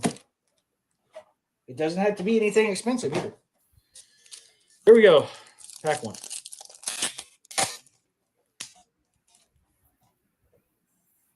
I don't know who you are. Got a blue. I don't know who that is. Ed, you're going to have to. And then pretty much like there's like 6 ice prisms per box. And this is one of the variations.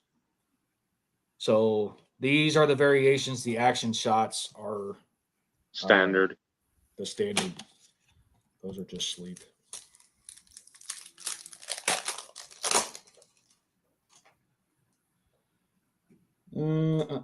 Looking for rookies. We got a green of Lexi Brown. And then an ice of, not even going to try. Mercedes Russell. I didn't realize how thick some sports cards were. They're very thick compared to like a TCG. Yes. I've like never held your sports cards basically. We got a blue rookie of. Oh, that's her. Yep. And then we got another ice. Shakira Austin. I wonder if she's any relation to the singer Shakira. I would think so. Or maybe that's the sister, Pink Gold.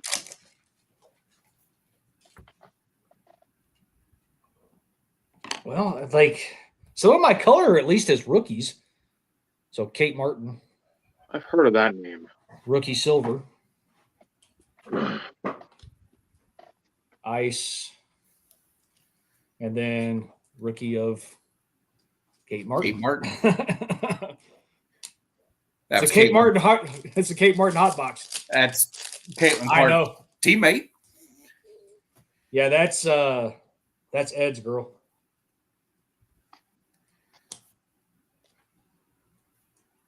Rookie, another blue, not a rookie this time.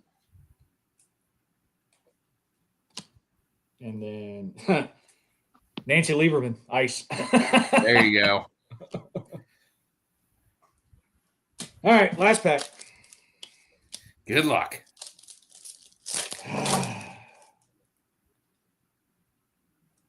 Oh, we got a red. Not a rookie. Number 299. Ariel Atkins. Probably the inventor of the Atkins diet. Mm-hmm. Ice. And then I'm not even going to try and say her name. No, Caitlin.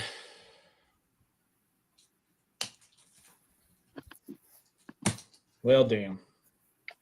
Again, not that I was expecting it anyways, but wishful thinking, I guess. But that also makes the chase fun when there's something actually to chase. Not just like I'm opening to open and get. This rookie had a good couple months. Yeah. Like with baseball with teams. Basketball or WNBA. Clark. I mean, Well, again, it's all about the fun anyways.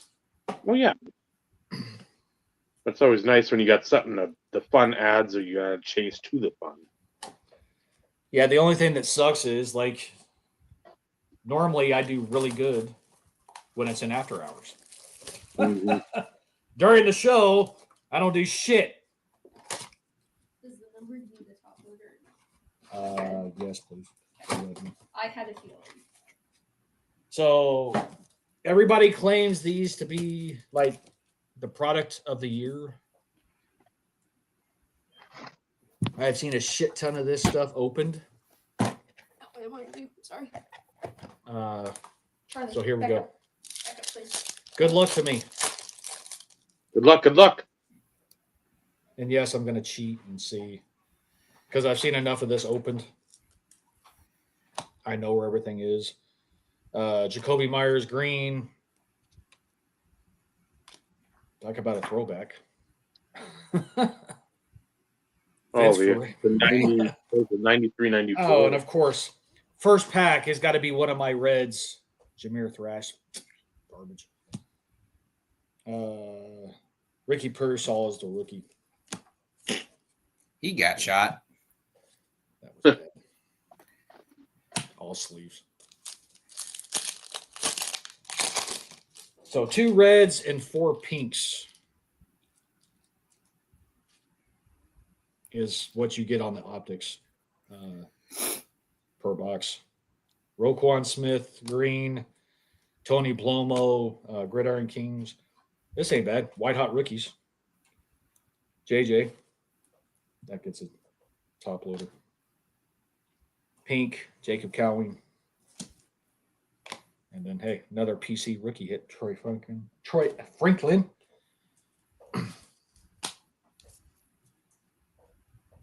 So, top load on the left, sleeve on the right. Pack 3.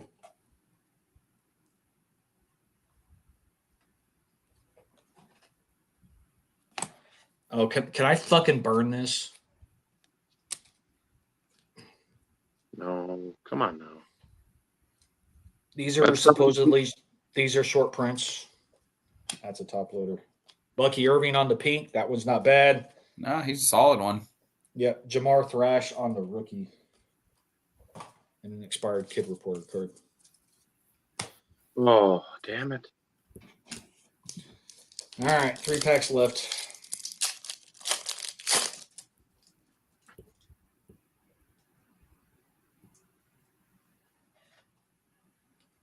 Of course, I would love to freaking pull it downtown, but we know that's not going to happen. Will Shipley, Elite Series. Hopefully downtown at Tim Tebow. That would be the best. How about a Will Shipley box? Rookie that's not bad. Audric Estime, Red Wave. So that's a PC hit. And a Caleb Williams, base rookie. I'll take that.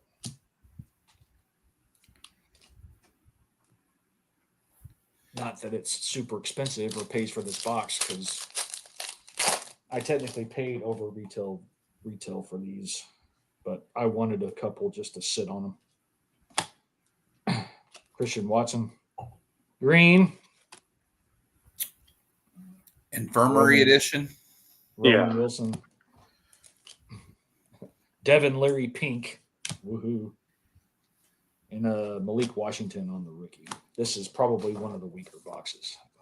Christian Watson's leg muscles are made of the rubber bands you put in your windowsill in the sunlight for like 5 years. They get real brittle. Last pack. No downtown. And here's my jersey card. Nate Wiggins. Devin Leary, rookie green. Wow. These are ugly. Panini like instant Jared Goff. Yeah. Pink of Darius Robinson.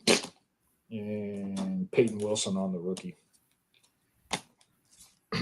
Not very exciting.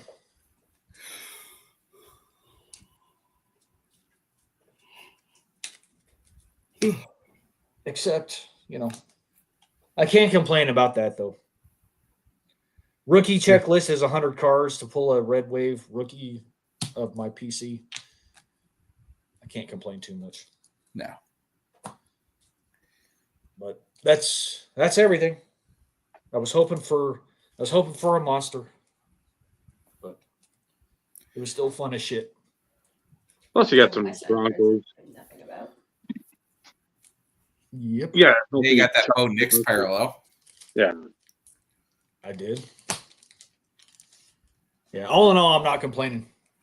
Better than, when you put things into perspective, everything's a crapshoot anyways. I'm not going to sit here and be like, oh, damn, I spent X amount of money and I didn't get shit. Because at the end of the day, I got some PC stuff. I probably got some stuff that'll be included in care packages at some point. So that's the win. That's the win, in my opinion. So.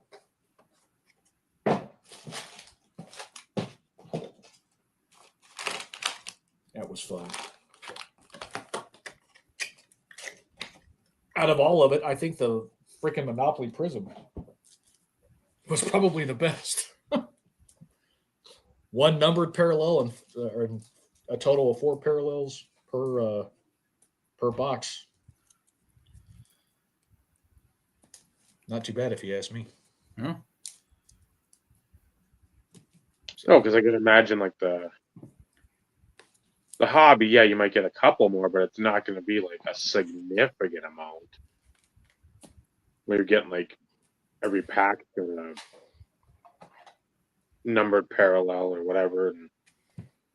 And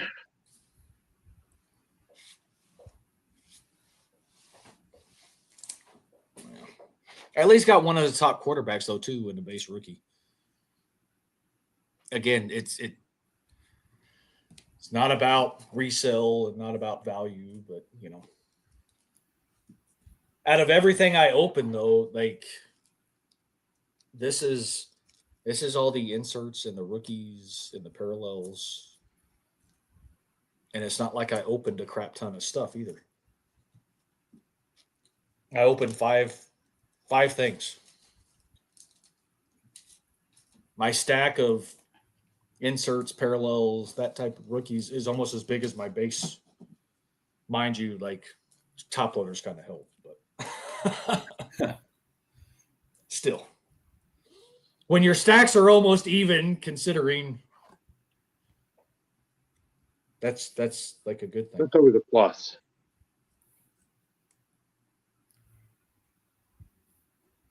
Yeah, I'm liking that Bo Nix though. Liking the Bo Nix. Put the rainbow together. No. It's kind of crooked. I put it in there too much. It's okay. Thank you. I didn't like that sleeve. It was crinkly. Do you want the? It's not going to fit in a regular sleeve. I wasn't sure. Yeah, I don't have any of the thicker sleeves, so unfortunately it's going to have to be stuffed in a box. That was fun. I bet. I've been hoping to pack in a hot minute since that jumbo Top Series box 1. out. Yeah, I think it was Series 1. Yeah. 22?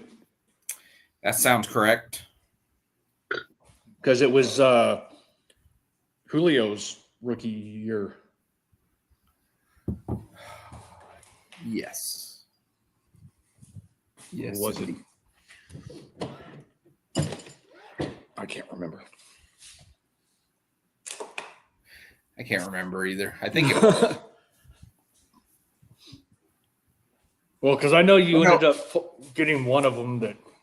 The Julio, I believe, was the Rookie Cup. Rookie Cup, so it was. Yeah, because it was the year after Julio and Bobby. So it would have been 23. Because their rookies were 22 update. Yeah, because I knew you ended up pulling the Rookie Cup, which was one of the cards that I needed to complete the set that I never bothered to go back to.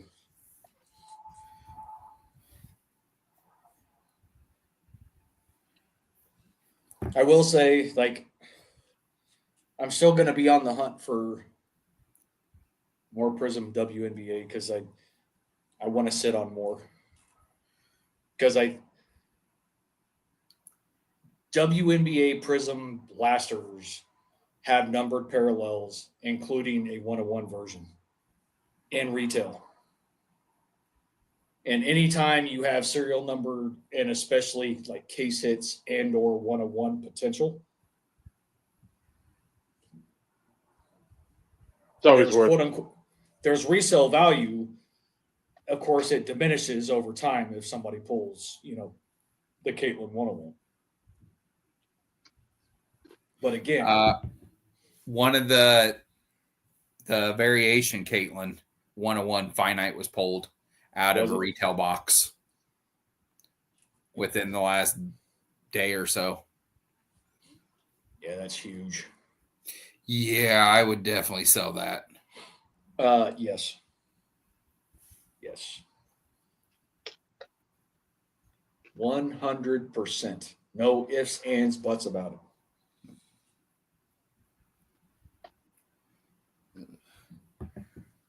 Are we going to jump into the topic now that we're about 2 hours in? I guess it would be briefly. I only said so because I do have to work tomorrow as opposed to last week. As do I. Yeah. So top 5 music videos of all time. Soon as I've read that message from you, one video immediately jumped into my brain and go, yep, that's on my list. The other 4 didn't take too long either. But I obviously didn't watch enough MTV. Yeah. One of mine is not MTV. Okay. But the very first video that popped into my head, I remember it vividly as a child, was Genesis Land of Confusion. That music video, to me, will always be on a top 10 list of all time. Yeah. Because those puppets were creepy. And there's a show that they made out of it, because I remember, I don't know if it was during Carson at some point, but I do remember there's like an offshoot of that, those puppets in like a show form. Yeah.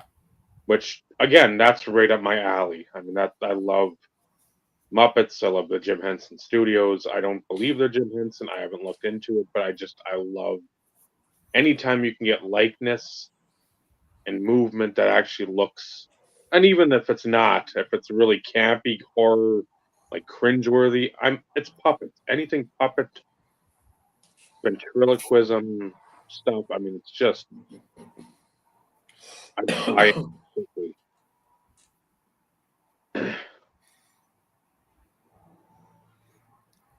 Do you want me to just roll through my 5? Or are we gonna go around the horn? I have nothing. I have nothing to really contribute this go around. Okay. Well, I'll just roll through mine then. Fatboy Slim, Weapon of Choice. Okay. Christopher Walken. Yep. Incredible video. Metallica 1. That's on my list. Yep. That one. The one that is not an MTV music video was an SNL digital short, and that's Dick in a Box. Great.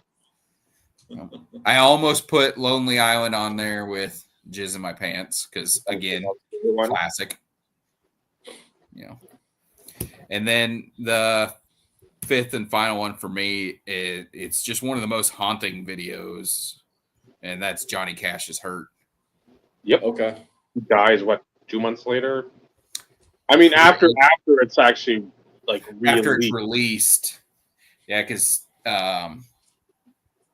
obviously June passed, and then he passed pretty quickly after that. And that is, again, I know who Trent Reznor either directed, or is that a Nine Inch Nails song? It is Trent Reznor's song. It's a Nine Inch Nails song. Yeah, and I believe he was involved. Yeah, I know he's involved somehow. I don't remember. He was involved with I'm pretty sure he was involved with the video, or at least the recording of said song. And then he ultimately said that, that became Johnny Cash's song, not Nine Inch Nails, not his. Yeah, that haunting is exactly how, that's how I describe that video. And just after like the first verse and then the chorus and then the next one, when that music starts to like really ramp up, it's just like, oh my God. It's if you're not in your tears during that, knowing again just where he's at in life at that moment, that's huge. Just thinking in the lyrics, my empire of dirt. Yep. And, talking about, starting over a million miles away. This is where it was going to end anyway. But for somebody like him to reflect on the life that he lived at that moment in time, just to think of, like you said, where it all started and where he was at that moment, it's just so much. And they captured it visually so incredibly, putting in old footage and everything. It's a masterpiece. And then him just sort of frail sitting there at the edge of the end of the table, the king's type of throne or whatever, and by himself, because that's how it is. I know what was his daughter, I think, came in at some point during the video. But yeah, it's like you have this guy, it's almost like in the John Wayne, Chuck Norris type thing where it's like you don't think of him as anybody but like a badass, somebody that can overcome that. It's like that guy doesn't. He's got feelings, but it's not like you're thinking of him in that form. You're thinking of him just like being probably a woman slayer back in the day, drinking, fucking causing ruckus. Folsom County Blues or Folsom Prison Blues. It's like you're thinking of that shit. He's playing to fucking people in prison, and now he's just like. And A look at the reflective Johnny Cash is not something I'm sure a lot of people at that time even were like, that wasn't in your bingo card, that wasn't on your radar, that was nothing when that came out. It's like, wow, that's a cinematic masterpiece in a music video form.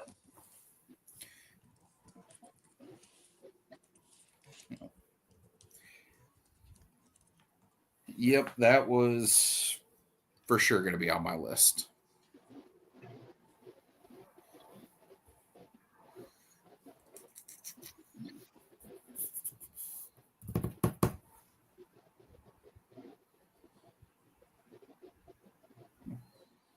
I will go since Vincenzo is MIA. I think the better half might be on the phone, possibly, because I know he said she was calling at some point. Number 5, Metallica. 1. Number 4, again, and it's not like now where sex is everywhere. I mean, you see it everywhere. So back in our heyday, when you saw stuff like this, it was like things sprouted, things popped up that you didn't know popped up and sprouted. I mean, it was just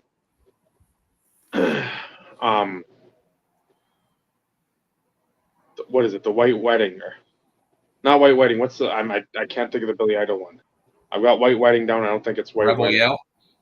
No, is it White Wedding? Where the guys, the nerdy guys in there. I can picture the video.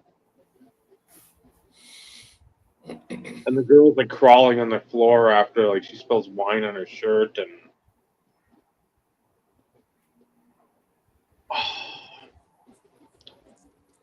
it's not White Wedding, it's something else, and I put White Wedding down. The fuck is it? Come on, Paul. Let me look it up on YouTube here. And I'll get to the others. For me, Cradle just of because Love. Cradle of Love, that's what it is. Yeah. Because you're just like, Again, being 9-ish. Again, it's not like you're completely foreign to the opposite sex then, or whoever you're attracted to. But that was like, I'd say put like that one, and then what's the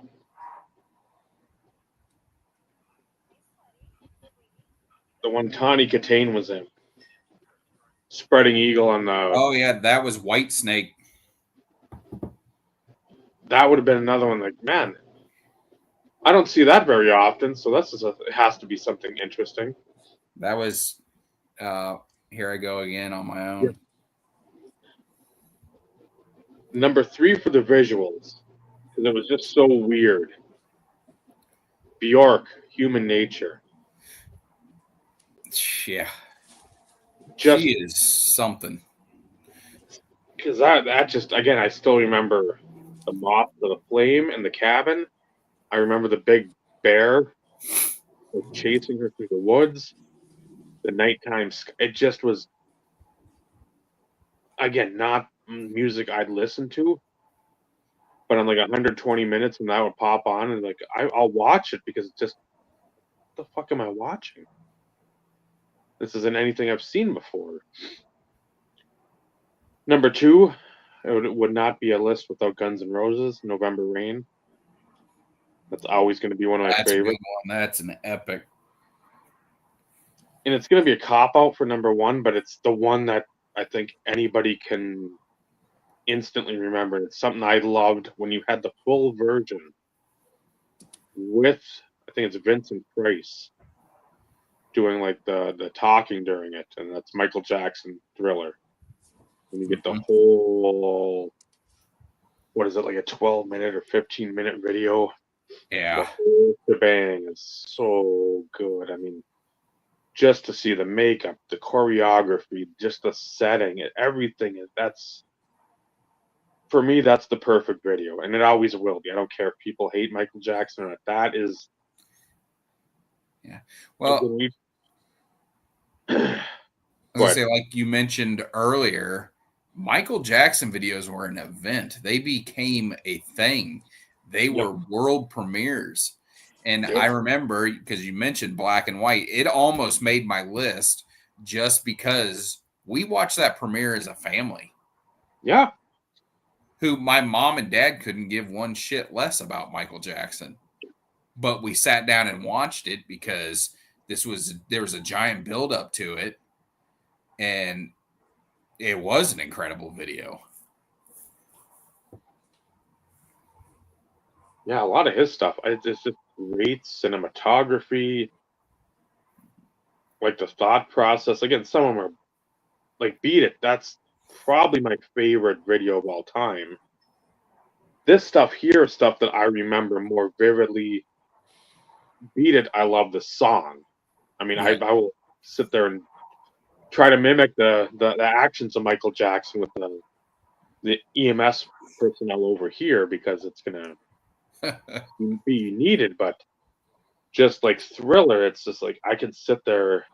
I can't watch it all the time, but I remember they had a fucking VHS with that thing. Mm-hmm. You didn't have music videos with an accompanying VHS at some point in time down the road. That thing you did because there's so much you had to like take in, and you couldn't because again, if they got the condensed MTV version after a while, that's what, like a four and a half, 5 minute video. If you get like them walking to the movie, eating the popcorn, coming out of there, going through the woods, and it's something I just don't think we'll ever see again because people's attention spans don't fucking last beyond a minute. No, and they don't show music videos on music television. All the videos now, if I find videos, it's because I'm looking up a song on YouTube that I want to listen to. It's like, oh shit, they made a video for that song? Where was this scene? And it's all on the what is it? Is it Vimeo? Is that what it is?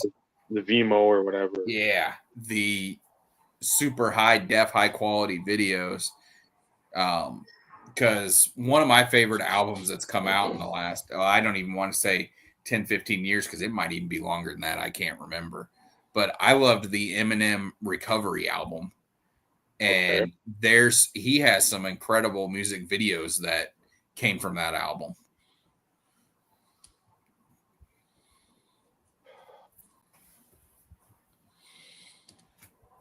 Yeah, the one for No Love with him and Lil Wayne. That's a really good video. It's about bullies. It's about a kid getting bullied. And then you have Spacebound. It's a pretty dark video. It's got him and Sasha Grey in it. But, I mean, they're very high quality, well done videos. And I'm like, man, if you didn't look them up on YouTube, you wouldn't see them anywhere. No, if you're not looking up an artist or a group or whatever, it's like, because I know MTV still got some sort of like video only stuff, but I think it's up here. It's on cable, like the MTV Jams or like the hits, and then I don't know if it's like rock or something else. But I know there's like a few dedicated channels. But yeah, MTV as a music television platform. I mean, I didn't mind when like The Real World came on because again, whatever, that's something different.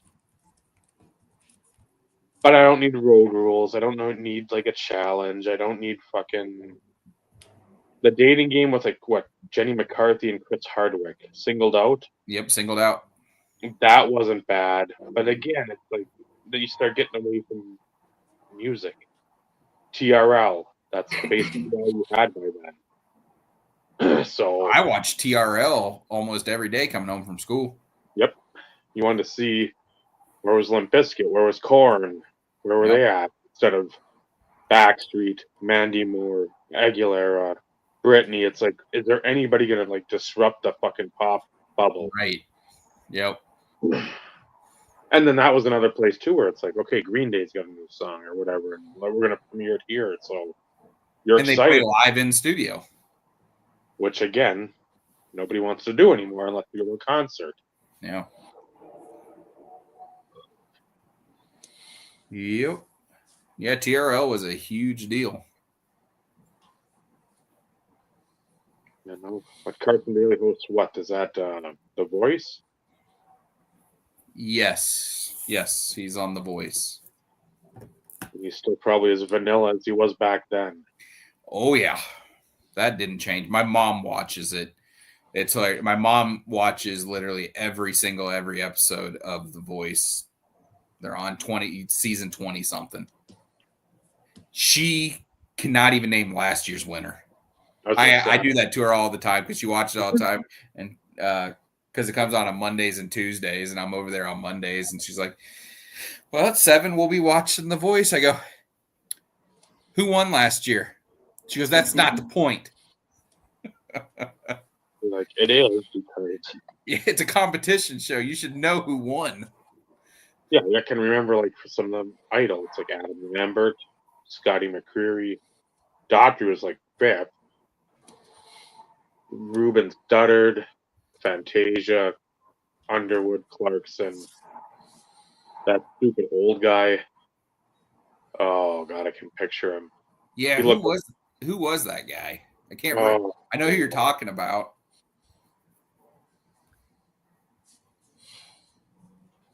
Because it was even like kind of an old guy name.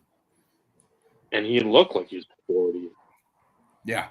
And I think the thing at the time was I don't know if you had to be 30 or under or 25 or there was some sort of age limit. Taylor Hick, was that it? That sounds right. Because that was the one where I'm like, oh.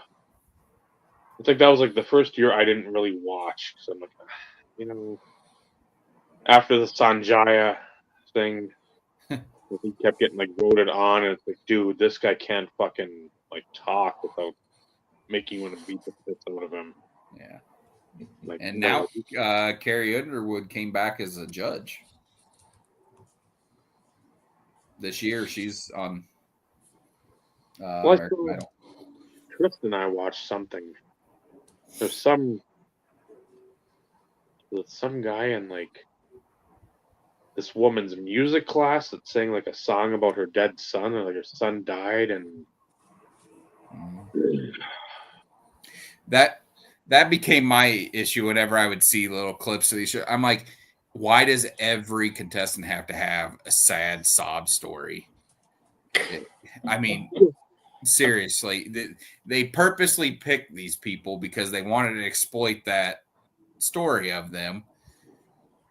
And I'm about that, okay, but not if it's like, oh, we're poor, and I'm like, yeah, guess what? So is fucking half the country. Yeah. Yep. I'm like that. If you got like a legit thing, like a tragedy has occurred, that's one thing. If it's a sob story, I don't need to put it in a sob story. Yeah, but I felt like a lot of times they would find those stories specifically and get them through the audition to get them to the show, knowing full well that they probably shouldn't have picked them because they know they don't have the talent to win it. Yeah. But it's ratings. Yep. So.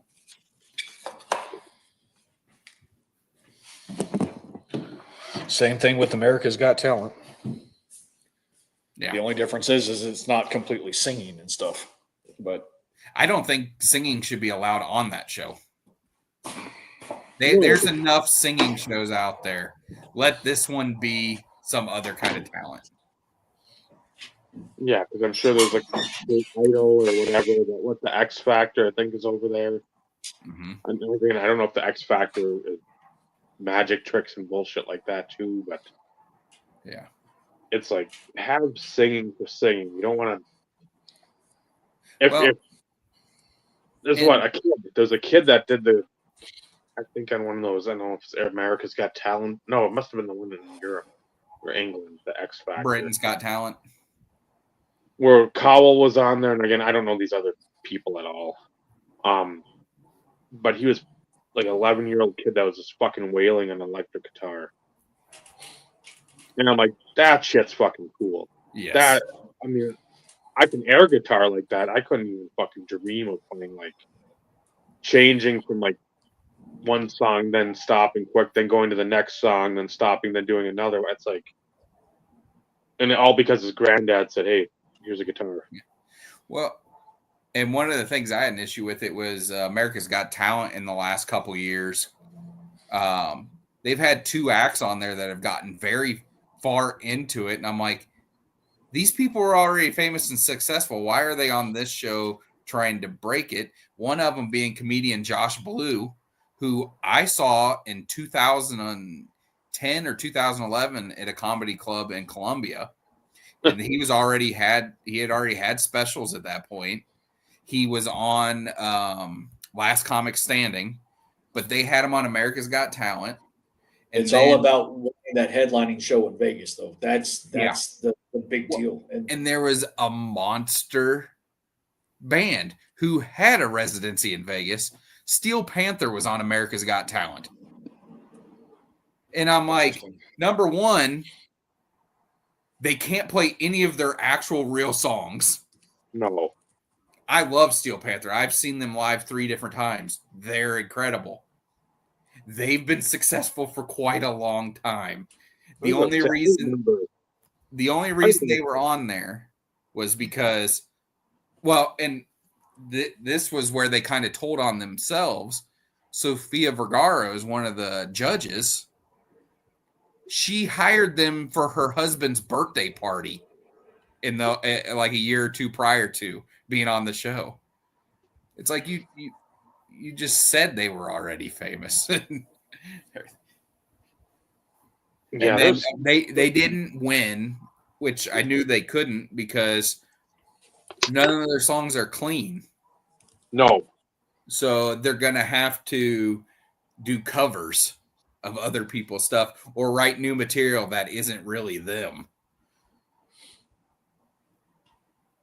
Yeah, they had something like 2011 or 12 that I remember was like super popular. It's like one of the a guy that I think graduated a year after me.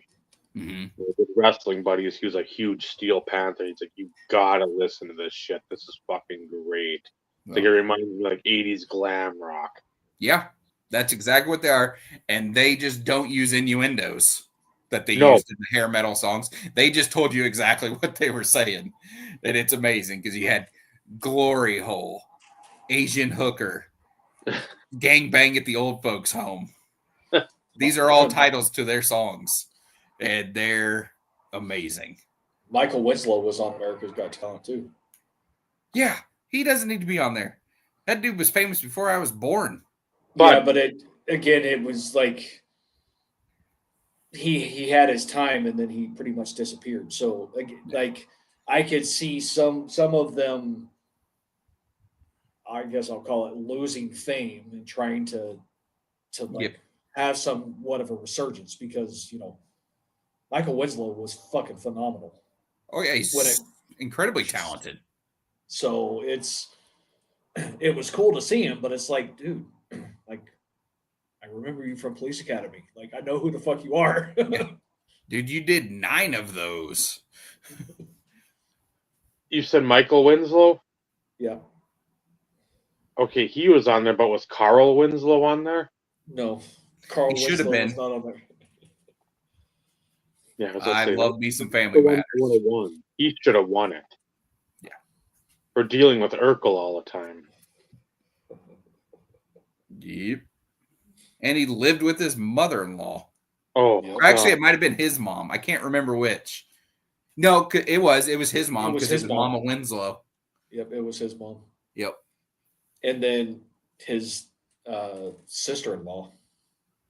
Yeah, she was there. It was there's a lot of people in that house. That was, And they wasn't there a daughter on the show the first season that they just wrote out, didn't come back?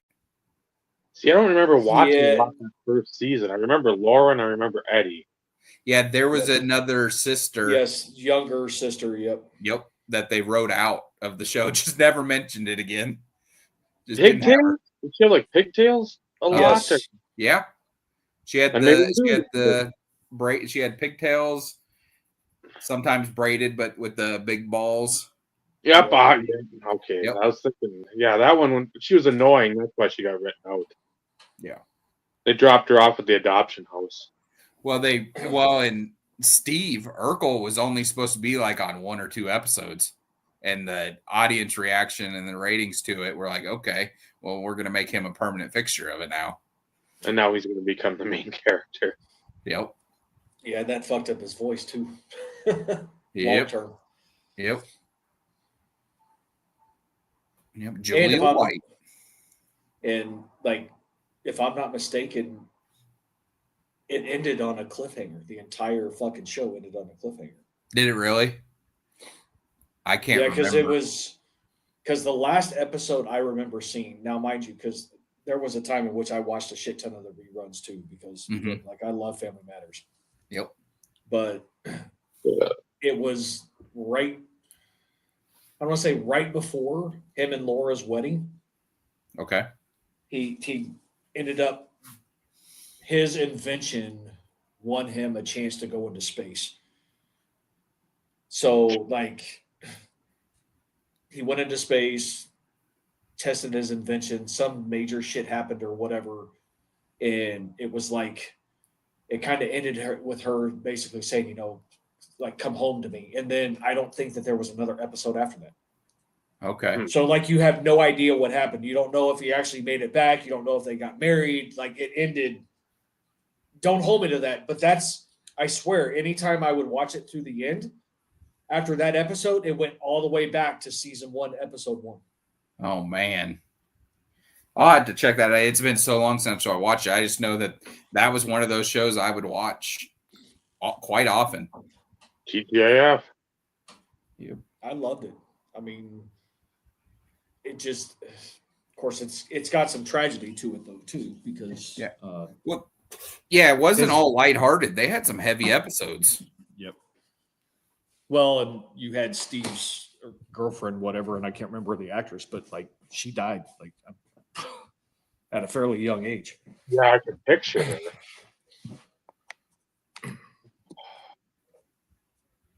Yeah, I don't remember the actress's name, or even her, like the name of her character. Like I've drawn a blank. But yeah, there was some, and that was interesting with a lot of the TV shows of that era. Like they had some deep shit in a lot of them.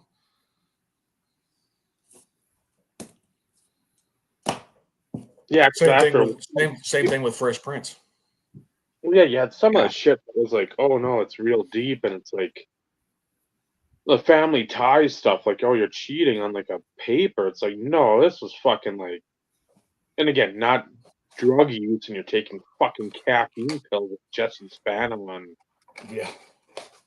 Saved by the Bell. It's like, no, you're fucking the Will Smith one with his dad. That thing, that's tough to watch. I can't watch that without fucking crying. I'll admit that, because it's just like, it's just like fucking insane to see that on TV at the time, where everything is basically toilet flower, roses, and rainbows. Yep.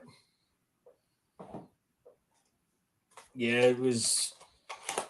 I feel like I kind of paid more attention to those that, I don't want to say hit home, but hit on situations in which that, like, relatable, like you said, yes, weren't all, just everything's perfect, everything's fantastic and great. Now, you don't want tragedy or shit like that happening all the time, But you know, No, but yeah, you want to see something that's like, okay, this is real. I mean, at least they're trying to make it seem real with real fucking people problems instead of, again, oh, you can't go to the dance because your grandma's in town. Okay. Wow. No. Right. It's like, I remember a lot of the dumb stuff on like Blossom and shit like that, where it's just like, none of it makes sense. It's not like a real show. Yeah. I get more reality out of Alf and Melmac fucking eating. Of Christ. course, I loved Alf too. Yep. That was a good thing. Yeah, they don't make that shit like they used to. I need Alf to come visit my neighborhood and take care of all the cats. Well, you know, it wouldn't take him long. No. No. That's fucking funny. Well, looks like we are coming. Well, we still have a little bit, but coming up on 2.5. And if better half is called, like he's not coming back as part of the show. Yeah. No. I will say, I mean, this is 3 weeks in a row with the top 5 topic. I feel like that is giving a lot to the flow of the show. As long as we have everybody contributing, unlike me this go around. Dave and I were able to do the heavy lifting. And we knew Vinny had his too. It's just he didn't have the opportunity to share. Correct. Well, that'll be 3 weeks in a row that he's got to figure out somewhere. I'd say the other one, and again, it was a big debut, and because it had so many athletes in there, and can't believe I just thought of it now and I didn't have it on my list, would be MC Hammer, Too Legit to Quit, because that is absolutely one of my favorite videos of all time. The full length with James Brown in there, and it's just, you get Ricky Henderson, Ronnie Lott, Jerry Rice, Jose Canseco, Roger Clemens, Kirby Puckett, and I know there's more, but I mean, it's a cavalcade of like greatness at that time and greatness overall. Mm-hmm. That was a guy I bumped then. I bumped in high school. I still fucking bump now. I will never not be proud to say I've always been and always will be an MC Hammer fan, because if there's anybody that brings more energy to a show than him, please lay and again current lay that out on the table for me and we'll have a discussion, because I mean I've seen like rap concert footage and I mean everybody's on fucking codeine or something there because everybody's half asleep. See, I would see MC Hammer, but man, I would not go to a rap show for anything. It just doesn't translate. It just doesn't work. Maybe it's because they don't play instruments, and some do. Very few do. Very true. Very true. And I don't think a lot of them go through the whole songs. I've heard a lot of people say they just hit that first like verse, hit the hook or the chorus a couple times. Maybe chop off part of the second, and then hit the hook again, and you're done. It's like a TikTok. You're 2.5 minutes into a 4-minute song. You're like, oh, I want to hear the whole song, because my line that I like the most is in that third verse or whatever. Right.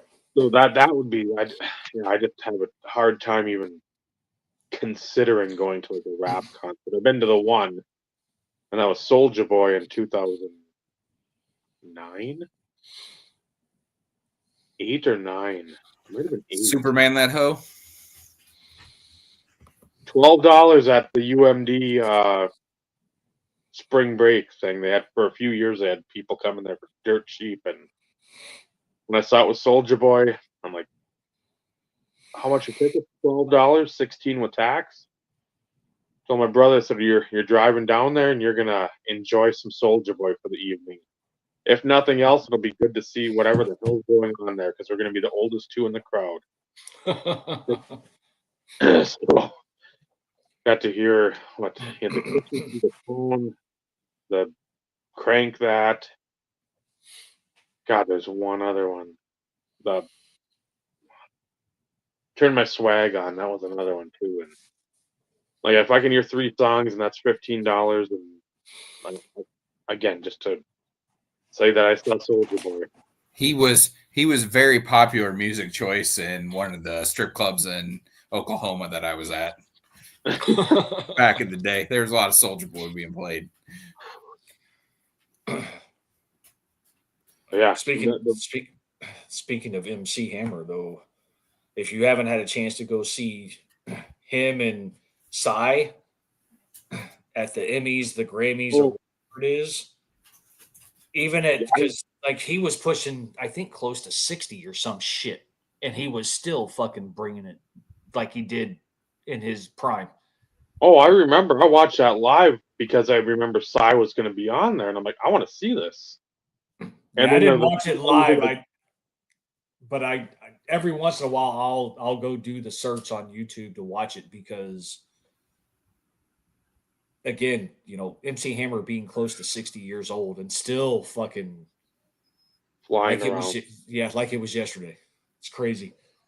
I think the only rap concert I'd go to would be him. It'd be one of those, like, it's the 90s or whatever. They've got those tours go around, like the 90s tour where you got like a TLC or a Salt and Pepper, Cool Modi, whatever people are still alive and don't really care that they're performing at a casino. If it was like Hammer, Vanilla Ice, Gerardo, I would go to that, and I'd be like, take my money, don't care. This is one where I'm gonna just sit, I'm gonna sing, dance, sway, do whatever, because I'm like, these are the 3 guys I listen to a ton. Because again, Yo was on, but I mean, like, yeah, NWA, Ice Cube, you listen to a few of these guys, but you weren't listening to everyone when you're like 10, 11, and you're not in the ghetto or you're in like Povertyville or whatever. I mean, white America, you're spoon fed the people you're spoon fed. Mm-hmm. So a lot of MC Hammer, a lot of Gerardo.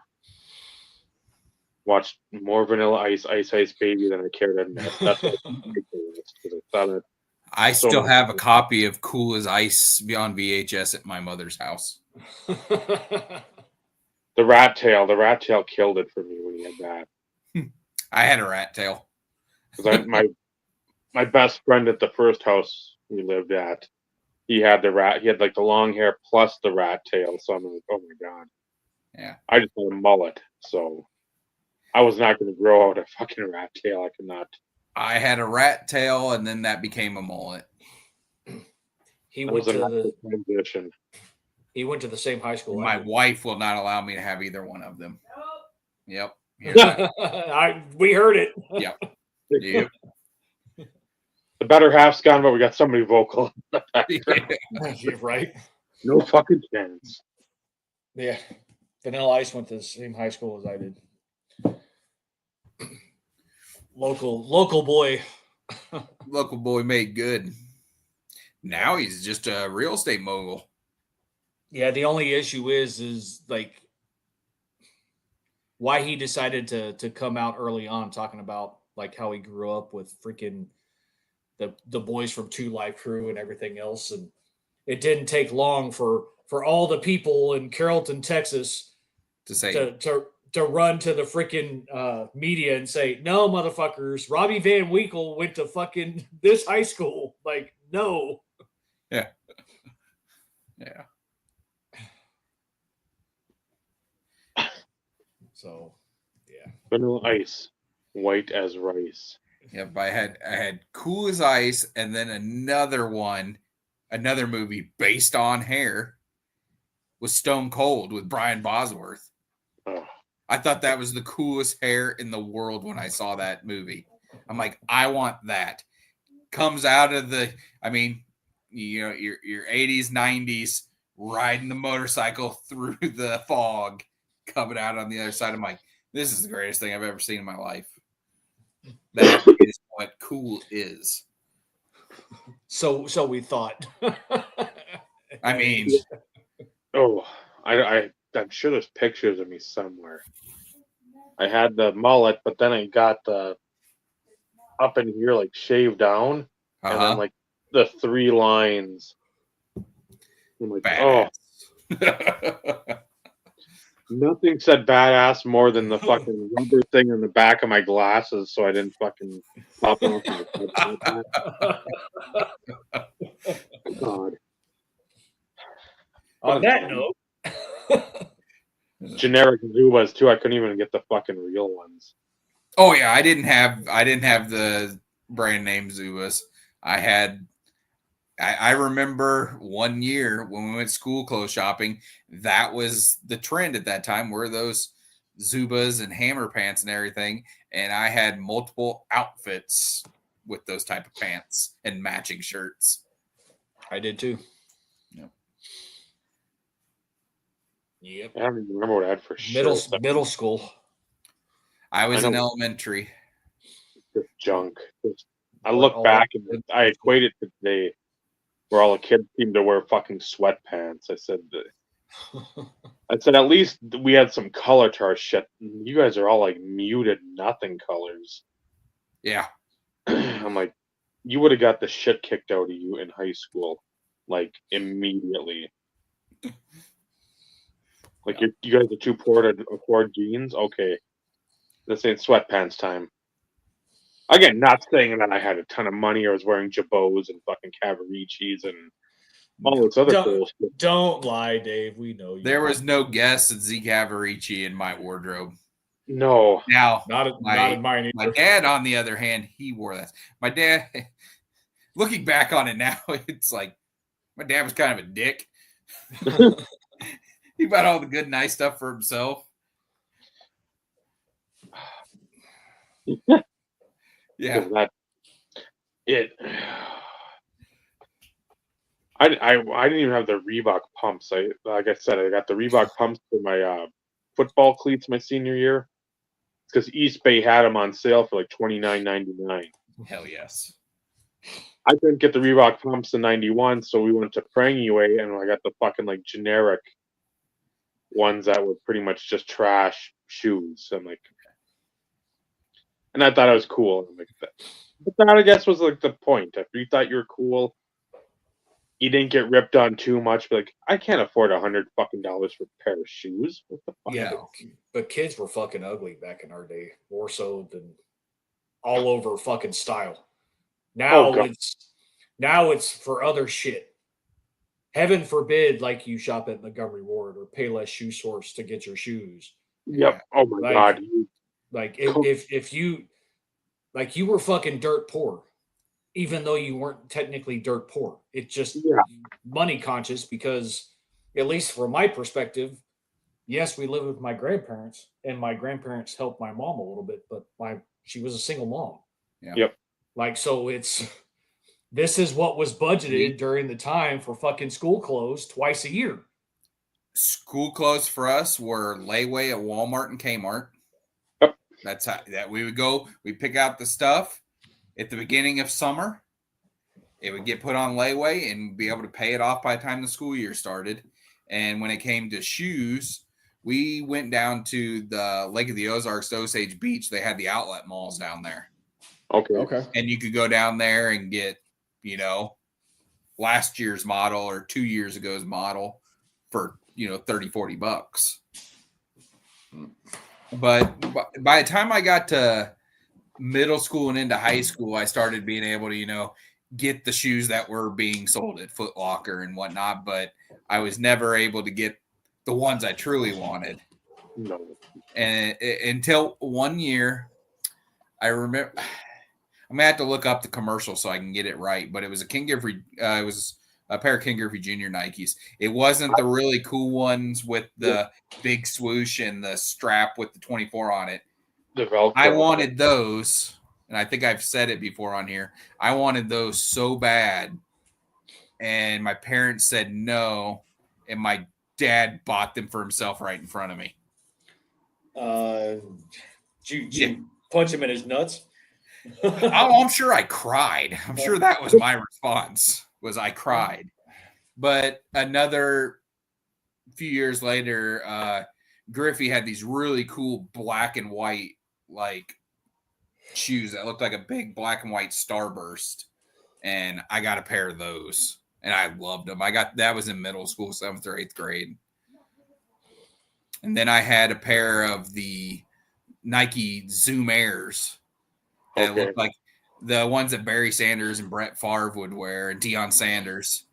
I got a pair of those. Mine were black, and mine were predominantly black, but it had gray and white on there as well.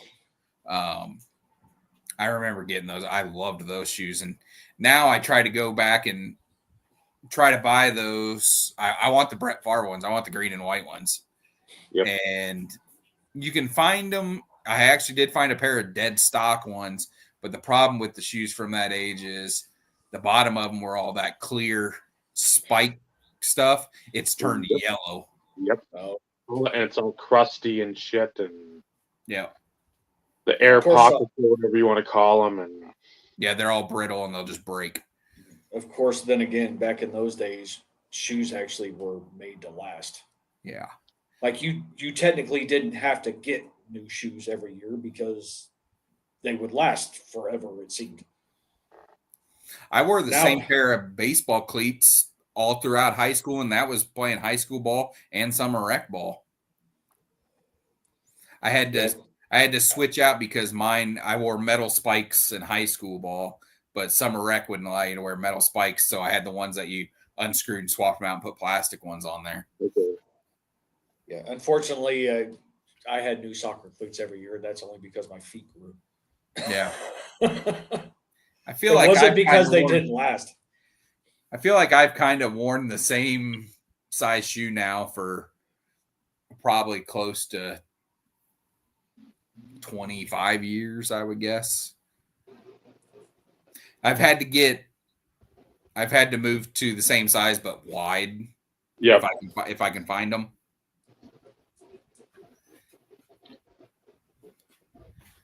Yeah, it's about 12 and a half I'm at. It depends on the shoe, because I'm like anywhere between a 10 and a half and a 13. The Keen are 12 wides. Just because it's nice. Nicer with that wide, and my fat stomach crushing my feet, so my feet fly out like pancakes. So. Yep. And mine are incredibly thick. That's what she said. Yep. Yeah. On that note. Well, thank you all for watching. Thank you, Benny, for giving us your list. So next week you'll have to double down. We'll talk probably a little more about the NFL free agency next week, just because of again the tampering period or whatever the fucking. That's like I want pen to paper. I want to know what's going on. So later, Ed. Remember, 10 months from the YouTube Hall of Fame. So we'll first there. So for Vincenzo, for Michael, for Steve, I'm Dave. It's been the IRP. Remember, collecting cards, that's a wonderful hobby. It's the friendships you forge along the way. It really matters. Hobby. Good night, everyone. You're welcome. Good night, everybody.